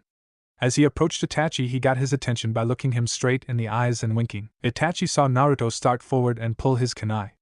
He was trying to think how to break his control while sparring him with the knowledge of what had been planned for him. When he looked in Naruto's eye again, he noticed that they were not dull anymore, they were fully aware, and then he winked. When he winked, Itachi realized that they never truly had control of Naruto. Just as Naruto gets close to Itachi, the other Uchihas start going through hand signs for various fire. Seeing this, Itachi starts his own hand seals, hoping to finish first and get him and Naruto away. Before the Uchihas can finish, 10 golden shoots out of Naruto's back, surprising even him. They bind the remaining Uchihas, stopping them from performing their jutsus. Itachi quickly took advantage of the situation, killing all but his father before Naruto could unbind them. "Naruto-kun, I'm sorry this had to happen," Itachi starts, but is interrupted by Naruto. "It's not your fault. I heard everything. I know you tried to stop them and they didn't listen. I need you to promise me something, Naruto." "What is it?" he asks. "You can't tell anyone what happened here tonight. I promise I will never speak of it. I'm sorry to put you through this, but you must leave now. Sasuke is coming and I need him to see me finish this." With that last farewell, Naruto returned home. He wouldn't show up to the academy the next few days, trying to come to grips with everything he had seen. He didn't know how he would be able to look at Sasuke again. 1 year later. It had been a long year. Kurama was putting Naruto the ringer as far as training went, and he had started to absorb his parents' knowledge on taijutsu, and knowing the shadow clone made getting the forms down and practicing easier. Kurama had taught it to him the second day of school so Naruto could attend class and have his clones study and work on chakra control. He would make an ever-increasing number of clones as his chakra grew and had them do nothing but chakra control exercises. His parents' knowledge on chakra control exercises had been fully absorbed, so he now had much to work through, but it was slow going because his chakra kept growing. During his parents' visit a few days ago, they told him how to use the resurrection seal on another person, and even how if he used 3 at the same time it may do something to reverse the effects of aging. Naruto was unsure how that would be helpful but trusted them. Naruto had taken a week off school after the Uchiha incident. He had told what had happened to him, and was almost forced to reveal his eyes when Sarutobi asked how he could resist such a strong Sharingan. Flashback. Naruto had just finished his story on what happened at the Uchiha compound and was waiting for the Hokage's jaw to come off the floor and asked him some question that he knew had to be coming. How what? How did you resist it from the Sharingan so easily? Sarutobi finally articulated. Naruto was sweating until Kurama reminded him about the sensor. Well, I guess I should tell you a little more about the seal I have. Besides the fact that me and the are on good terms, he can pulse my chakra for me if need be, my seal has a sensor array on it that can either pulse my chakra or if that doesn't absorb the foreign chakra then use the Kyuubi's to destroy it. All I had to do was act the part. Sarutobi was impressed. He had known that was not the evil entity that it was made out to be. But he never expected Minato to put something like that in the seal, but he was glad he had. How are you taking everything? Ask Hiruzen about Naruto's mental health. Okay, I guess. Do you think I could stay home for a few days to get myself tighter so that I don't seem like something is wrong? Just say I was sick or something. Yes, I believe that would be a good idea, he replied. Thanks, Gigi, Naruto said, leaving the office after getting a signed excuse from the Hokage himself. End flashback. As Naruto was making his way home after his training session, he began to get an uneasy feeling in his stomach.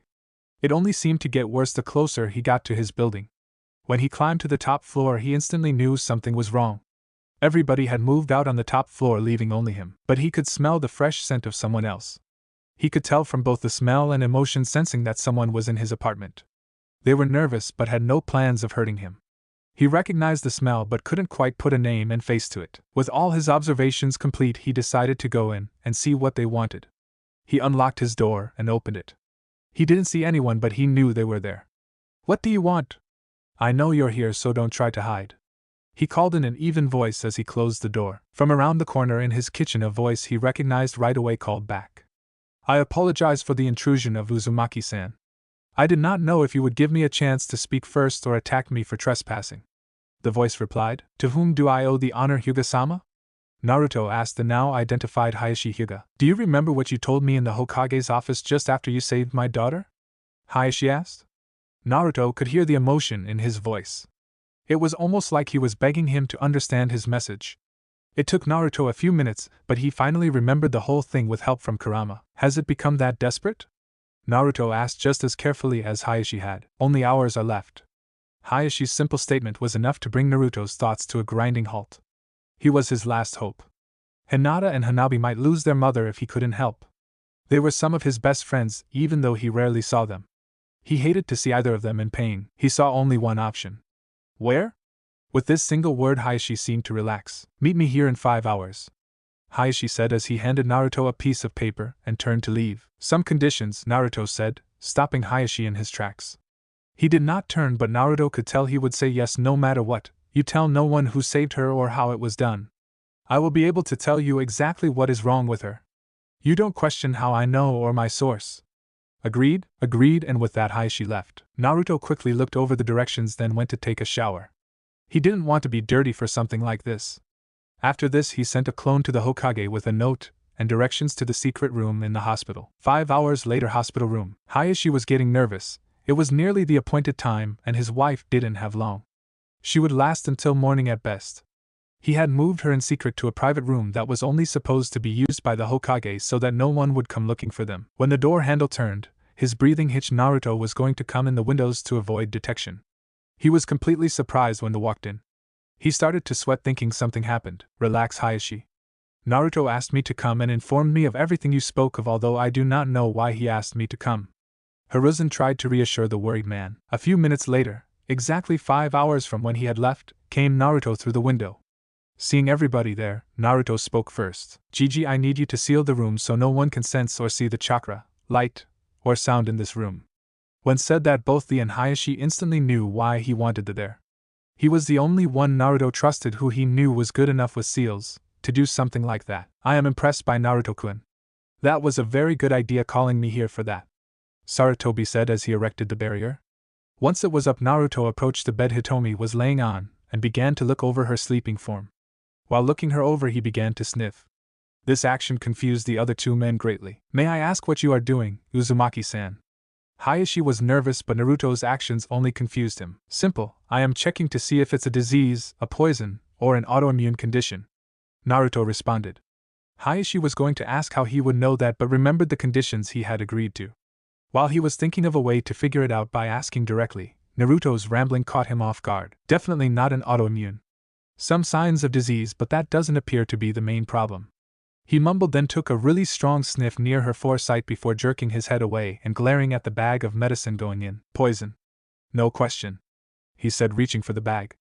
At this point Hayashi was in shock along with the Hokage. They had never seen that method of diagnosis. All he did was sniff her, and now he was saying poison. As they were mulling this over, Naruto had disconnected the medicine bag and sniffed it before putting a few drops on his tongue. Chakra metal. With these two simple words Hayashi felt his world collapsing. Someone had been trying to kill his with, and he had not been able to see it. Someone has been trying to poison her with chakra metal, that's why healing don't work. He then did something that confused and almost enraged Hayashi, who had to be held back by the. He removed his shirt before crawling into the bed next to Hitomi. He opened her gown just enough to place his head in the center of her chest and another on the side of his stomach. Hayashi stopped struggling when a bright light started glowing under the hand on his stomach. After a few seconds, his other hand on Hitomi's chest started to glow as well. Resurrection Seal Transfer. Naruto spoke in a somewhat strained voice. After he spoke, a blinding light showed through the whole room. It took almost a full minute to dim again and for Hayashi and the to regain their vision. When they could see again, Naruto was standing next to the bed with his shirt on, and Hitomi was again fully covered. He was looking a little tired, but what really got their attention was Hitomi. She was sitting up and looking at her hands, flexing them. What happened? She asked. Hayashi wasn't able to answer. He could only go to her and hold her with tears in his eyes. He wasn't going to lose his wife. You're okay. Oh, Kami, he really did it, was the only thing Hayashi was able to say. Repeating it over and over, he cleared his throat and decided to speak. While I am very happy for you, Hayashi-san, we have another important matter to settle. Who did this in the first place? What is going on here? How am I better? Hitomi demanded as she became more confused as she spoke. Well, you see him, the Hokage said, pointing to the spot Naruto had been and seeing no one. He then looked around the whole room and noticed that he was gone. It seems, though was cut off by the clan head, we can't tell you who healed you. Only what he said? First, you didn't have an unknown disease or lingering weakness from Hanabi. You were being poisoned by chakra metal. I don't know who is responsible for this, but I will find them. Until I do, though, we are going to have to pretend that you are dead. And I am afraid that you won't be able to say goodbye to the girls in case they try to go after them to get to you again. After this short explanation, Hitomi started to cry. She couldn't believe someone from her own family had tried to poison her, and now she would be able to see her daughters or say goodbye without risking both hers and their safety. What are you going to say? Without my body, they won't believe you. She managed to get out through the tears. She knew the sooner that they made it through this, the sooner she would be able to get back to her daughters. I have a solution to that. There is an old forbidden called the blood clone. It will create a biologic clone that will last about 2 weeks after it dies before reverting back to the blood it was made out of. It takes a little over a pint of blood. Now, normally we would ask that of someone who has just recovered from what you have, but, considering I know a little about that saved you, you are probably feeling as strong as you ever have. He looked at the woman, getting a nod as confirmation. It is settled then. I will give you an hour to make arrangements while I set up what is needed for the. Unnoticed by the three, a small rock in the corner disappeared in a puff of smoke. Chapter 6 Trust, False Betrayal, and an Irredeemable? Naruto's apartment. Naruto had just arrived home after healing Hitomi Hyuga when his shadow clone dispelled. He had left it to make sure Hitomi would not know it was him. He trusted her but did not want her feeling like she owed him. He had left a clone to see if Hayashi would hold up his end of the deal. When he stopped the old man from blabbing, Naruto decided that he could officially trust Hayashi. It felt nice to know that there was someone else he could trust. He felt bad for Hinata and Hanabi but knew that they would understand in the end and be happy to have their mother back after the culprits had been flushed out. Taking off his shoes and jacket, he decided to just go straight to bed. The seal transfer had taken a lot out of him. It was the first time he had used it on someone else, and it had taken a great deal of concentration to work right. He knew it would be hard but decided he needed to find a way to practice it because he couldn't afford to be this tired after using it once. What if he needed to use it on numerous people in quick succession? He couldn't afford to be this wiped out after just one use. He now had one more thing to add to his long list of training items he had to complete. He would have to start in the morning. 6 months later, Naruto had been unable to attend Hitomi's funeral. The elders had barred his entry when he had tried. Hayashi was going to stand up for him, but Naruto had stopped him. It would not do to have something like standing up for the demon cause a scene on what was already a hard day for Hinata and Hanabi. He knew the truth, but he still wanted to be there to help them through it because to them it was real. The blood clone and everything had gone off without a hitch, with no one the wiser. It was a week before Naruto saw Hinata in class, and, to the surprise of many, the first thing the shy girl did was to throw her arms around Naruto and cry on his shoulder. He never said anything, just held her for a few minutes until she calmed down just before class started. It took about a month before she started to get back to normal, but she seemed to retreat into herself and started to stutter again. The only person she would really talk to at first was Naruto. Hanabi had entered the academy this year as well, and Naruto managed to talk to her a few times to comfort her. Hanabi, instead of becoming shy like her sister, started to become cold like the Hyuga elders seemed to be. Naruto decided he would have to look into this when he got the chance. Now was his chance. We find him slinking across rooftops headed towards the Hyuga clan compound. He had heard Hanabi and Hinata's escort say they had a clan-wide meeting this evening, and that would provide the best chance to sneak in. Arriving at a building across the street overlooking the compound, he saw all the Hyugas making their way towards a large meeting hall near the rear of the compound. When the last of them had entered, he made his move, jumping the wall and landing in a tree, using all his senses to detect if someone was nearby. He decided this would be a great time to try out another feature of his seal. Fully activating the chakra masking seal and camouflage seal, he could feel his chakra start to drain quickly. He only had a few minutes before he was forced to release the seals. Quickly and quietly he made his way through the compound to the main family's house. He started looking for what he believed to be either Hayashi's study or office. As he was nearing, he saw a lone guard with his Byakugan active. Looking at the tree he had originally landed in, he now realized that he should have activated everything before entering the compound. He would remember that in the future. After a brief search, he found the room he was looking for, writing a simple note that he knew only Hayashi would understand. Slipping it under the top paper, he made his way back out of the clan's compound and headed home. Hayashi entered his office, sat down, and let out a long breath. Going over the events of the meeting he had just been left in his head. Flashback. Hayashi walked in and took his seat in the middle of the elders and called the meeting to order.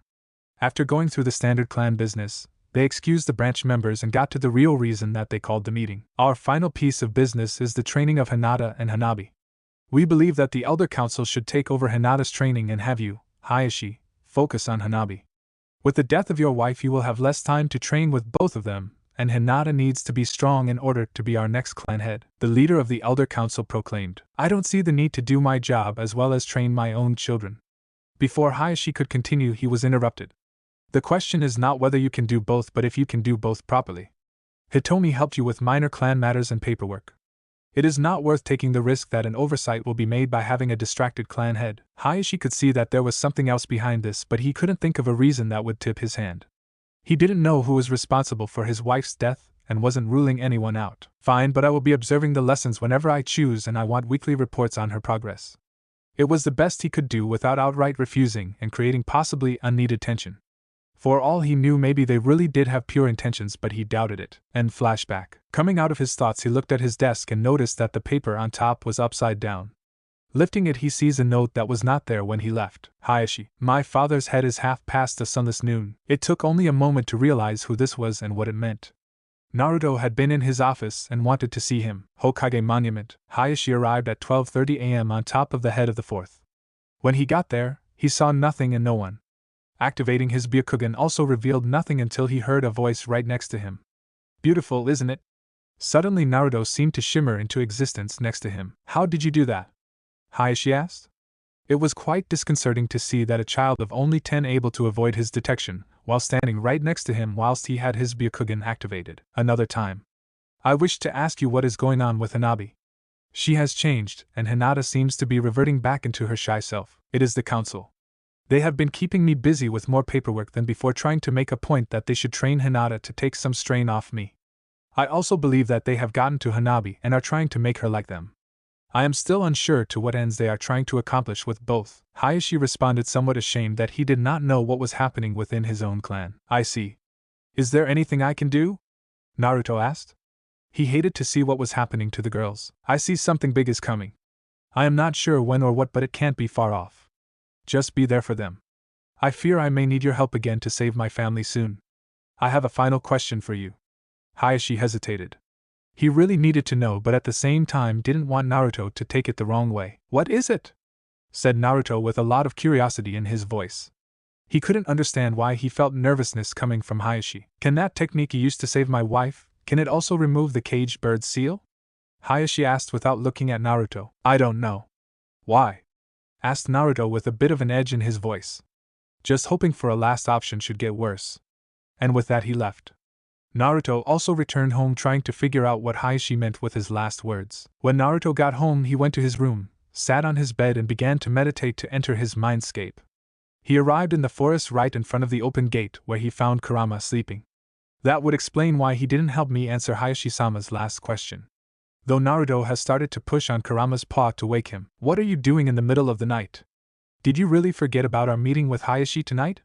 No, I just didn't see the point in me staying up for it. Naruto just looked at him as a sweat drop rolled off the back of his head. Anyway, I need to ask you a question about my seal. Can my resurrection seals remove seals from other people? Naruto asked. Kurama cocked his head and thought for a few minutes. I don't see why not. There really isn't much that the purified life force energy won't fix. I would say it should. Kurama finished. Should? You can't give me anything more than you should? Naruto asked, wondering how he didn't know. No.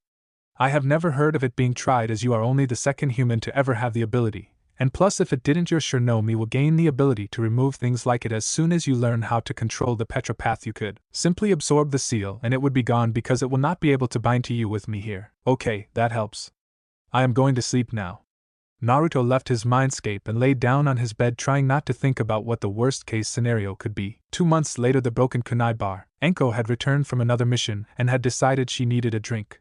She kept being passed over for a promotion to Jonin from Special Jounin, where she had been stuck for 2 years. She had been back in the village for 4 years and she was still considered an outsider because of her sensei, even though he used her for an experiment and left her for dead. The only reason she had gotten to Special Jounin was because the Hokage gave her a field promotion after an A-ranked mission that was supposed to be a B-rank mission. So here she was being underpaid and overused. They sent her on missions that most would have considered suicidal. At least when the Hokage wasn't the one handing out missions that day. He treated her like she was any other loyal ninja, but no one else would really even look at her. Her only friends are Kurenai and Yugao Yuzuki, both of whom were currently out of the village on missions. She had many reasons to drink. Like the fact that Yugao was moving in with Hate, her boyfriend, and she wouldn't be able to afford the rent by herself. Kurenai already had a roommate, and it was another year before her lease was up, so she was stuck trying to find a place of her own. So here she was drowning herself in as much sake as she could drink. She could see the guys leering at her, but she paid it no mind. They always did when all you wore was a mesh bodysuit, a brown trench coat, and an orange skirt. If she had been more observant, or even a little sober, she would have noticed the look they were giving him was different than normal. It wasn't just a leer filled with lust but also anticipation. She didn't notice that her last drink was a little more fizzy than normal. Getting up on wobbly legs, she made her way out of the bar and started stumbling her way home, making it only a couple of blocks before she collapsed. When she tried to move again, she found that she didn't have the strength. With a little adrenaline flowing through her, the fog in her mind cleared enough for her to realize she had been poisoned. That's when it came. Laughter. Well, boys, what do we have here? Asked the leader of the three. It looks like that snake whore drank a little too much. Should we help her? Asked the second one in a voice that was dripping with sarcasm. I believe we should. It wouldn't be right of us not to help a fellow shinobi, said the final one of the group. The second went to pick her up, and when he did, she noticed that they were all about 2 to 3 years older than her. She may have only been 17, but thanks to her bastard of an ex-sensei, she was one of the most skilled kunoichi in the village.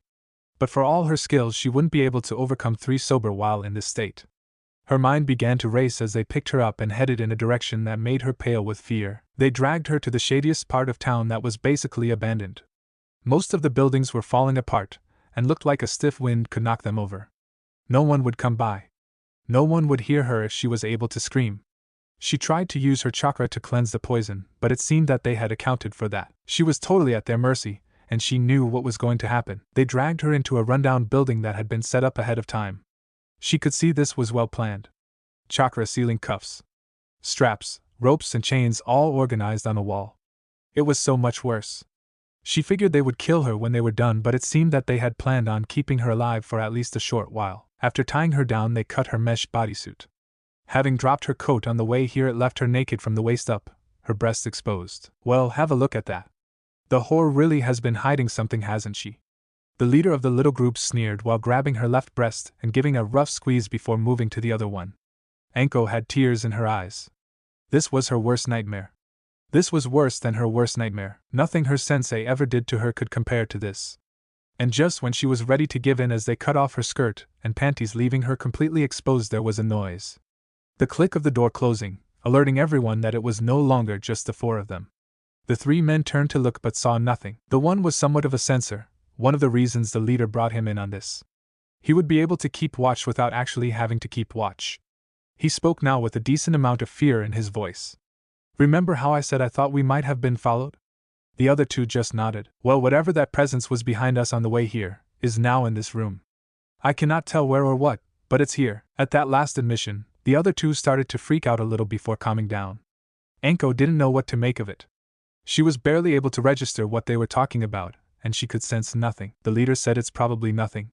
You're just jumpy, is all the leader said before turning back to Anko, only to notice a blonde-haired boy now standing between them and her, and that her coat was now covering her. With Naruto earlier, Naruto was sitting on his balcony enjoying the night, trying to relax before going to bed while practicing his emotions and chakra sensing.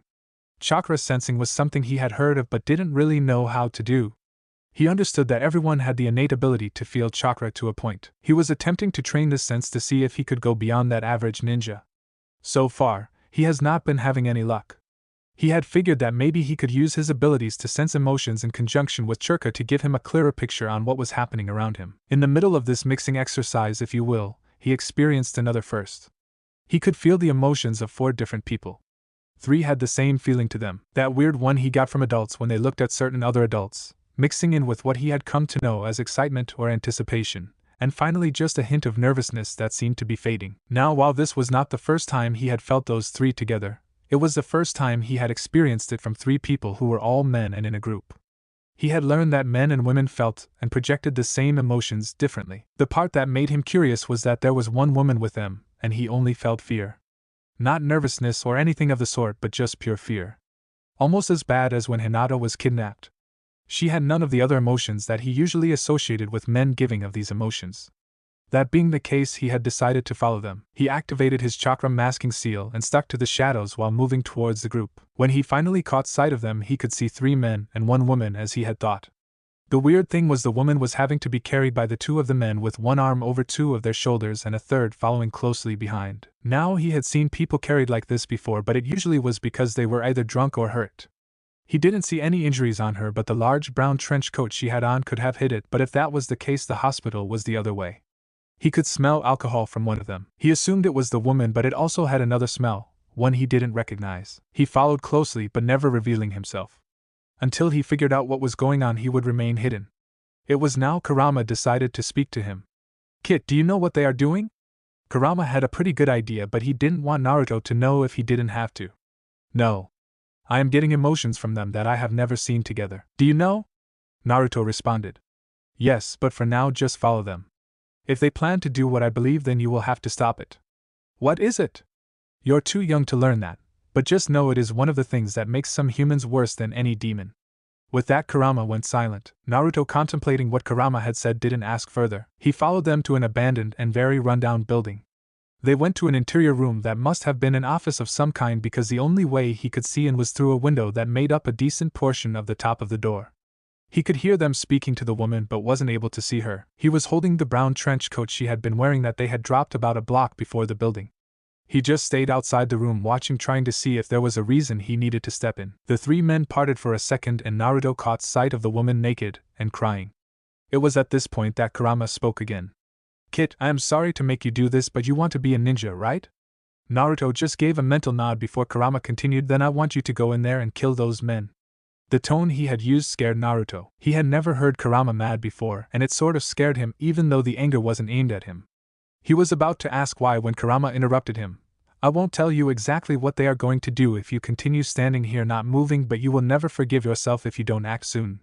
Now go! At this final prompting, Naruto activated his camo seal and entered the room as quietly as he could. When he shut the door, it clicked and all 3 men turned to look at him. He quietly made his way around them and put the trench coat over to cover her. He then deactivated his camo and waited for them to turn around. Now, Anko's mind was racing. First her coat appeared out of nowhere, and now a blonde-haired boy suddenly appeared in between her and the men. The thing that confused her most was that there didn't seem to be any movement. No chakra usage, no shimmering like releasing a. He was just there instantly with his back to her. She didn't know why he was there, but she began to feel hope that maybe he would save her. She knew the idea was foolish. A child against 3 chunins in their 20s, but deep inside her was a spark of hope. When the 3 chunins finally came out of their shock, the leader spoke up. Well, if it isn't the little demon. And it seems he has come to protect the little snake whore. This night just keeps getting better. Not only do we get to rid the village of her, but we will be seen as heroes for finishing what the yondaime started. The other 2 were just grinning and nodding along, feeling a little silly that they had been worrying. Discounting entirely the fact that they couldn't tell it was him following him, and that he got around them without them so much as seeing a thing. Anko's eyes are shone with both hope and fear. She didn't know why this boy of all people would be the one to come for her, and that scared her. But if rumors of his strength were true, then she would be okay. She had heard that he had been able to stall an elite jounin long enough for the Anbu to get there and finish the job. Naruto just stared ahead at them with no emotion whatsoever. He knew what he had to do, but this would still be his first real kill that he could have avoided if he wanted. Even though Kurama said it would have haunted him, he still could have left. Any last words? Naruto asked, trying to hide the fear and apprehension in his voice. He was greeted with only laughter. Taking their amusement as an opening, Naruto drew a sword that neither Anko nor the chunins had seen. In a flash, he had run the first one through the heart, and started to swing at another before the third managed to block with a kunai. The second was tending to the third, trying to see if he could save his life, but it was all for naught. His heart was pierced clean through. The leader decided to go on the attack, using a kunai to try and kill Naruto. Naruto was blocking with his sword, looking for an opening when the second one joined the leader. Now Naruto could do nothing but dodge and flee, waiting for an opening. After about 2 minutes of this, Naruto saw his chance. Turning his back to the leader when he went for a downward slash, Naruto took a cut from his right shoulder to his left hip. It wasn't deep, but it hurt. He did this because the second had overextended on a stab attempt that Naruto dodged and was too off balance to defend. Naruto used this opportunity to stab him through the right side of his rib cage, taking out his right lung and heart in the process. The man died almost instantly. Damn you, demon! The leader snarled, trying to think of a distraction and being angry for ruining his plans. He didn't really care about his comrades. The boy was much faster than he thought. Maybe even faster than he was. He decided to try a shock tactic to try and stall, thinking he would bleed out and get weaker. Before I kill you, would you like to know why everybody hates you? All this time Anko had been watching in amazement. When he got cut, her heart dropped. She didn't know why, but seeing him hurt made her hurt as well. Maybe it was because he was risking his life for her, and now it looked like he was going to lose. And him losing meant that they were both going to die, but she was going to be made to suffer much longer. The boy had killed 2 of the men that were going to rape her, and was facing off with the last one.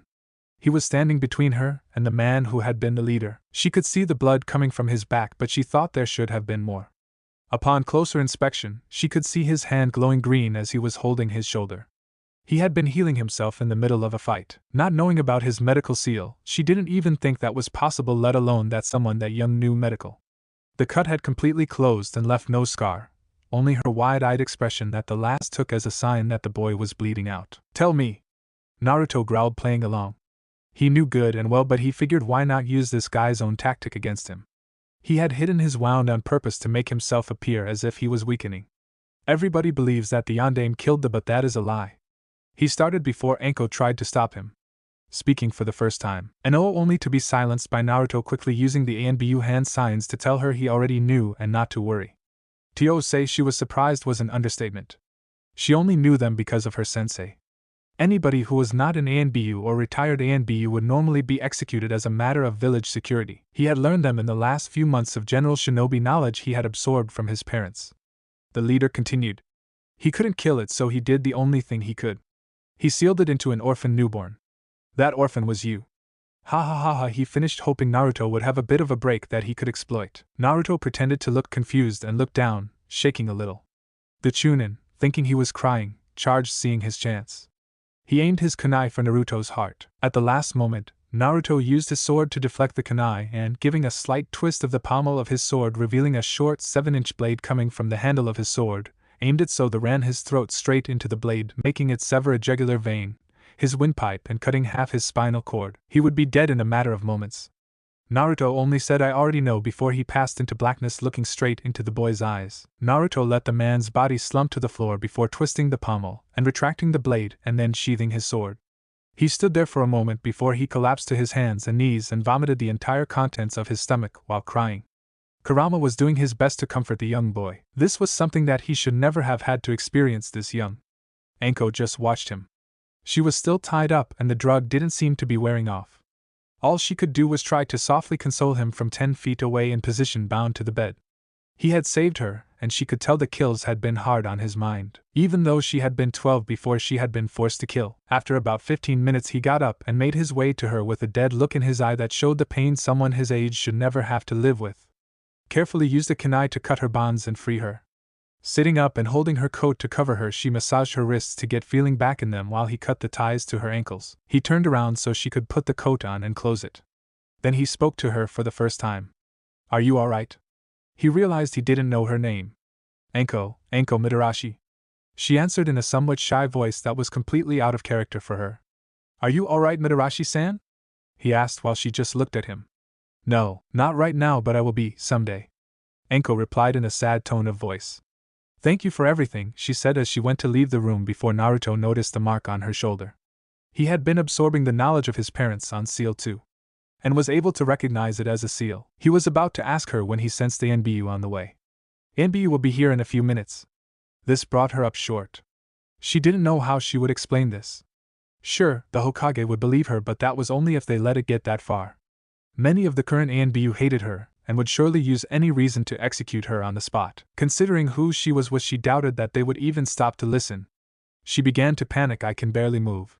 Looks like these guys will get what they wanted after all," she mused out loud. "What do you mean?" Naruto asked in confusion, but she just told him there was no time to explain, and told him to run as she tried to move faster. They had left the room but had not made it out of the building before she collapsed unconscious. "Pick her and run. We can sort out the rest later." Not knowing what else to do, Naruto went to pick her up and was surprised at how light she felt. Kurama had, still unknown to him, released some of his gravity and resistance seals so he could get them away.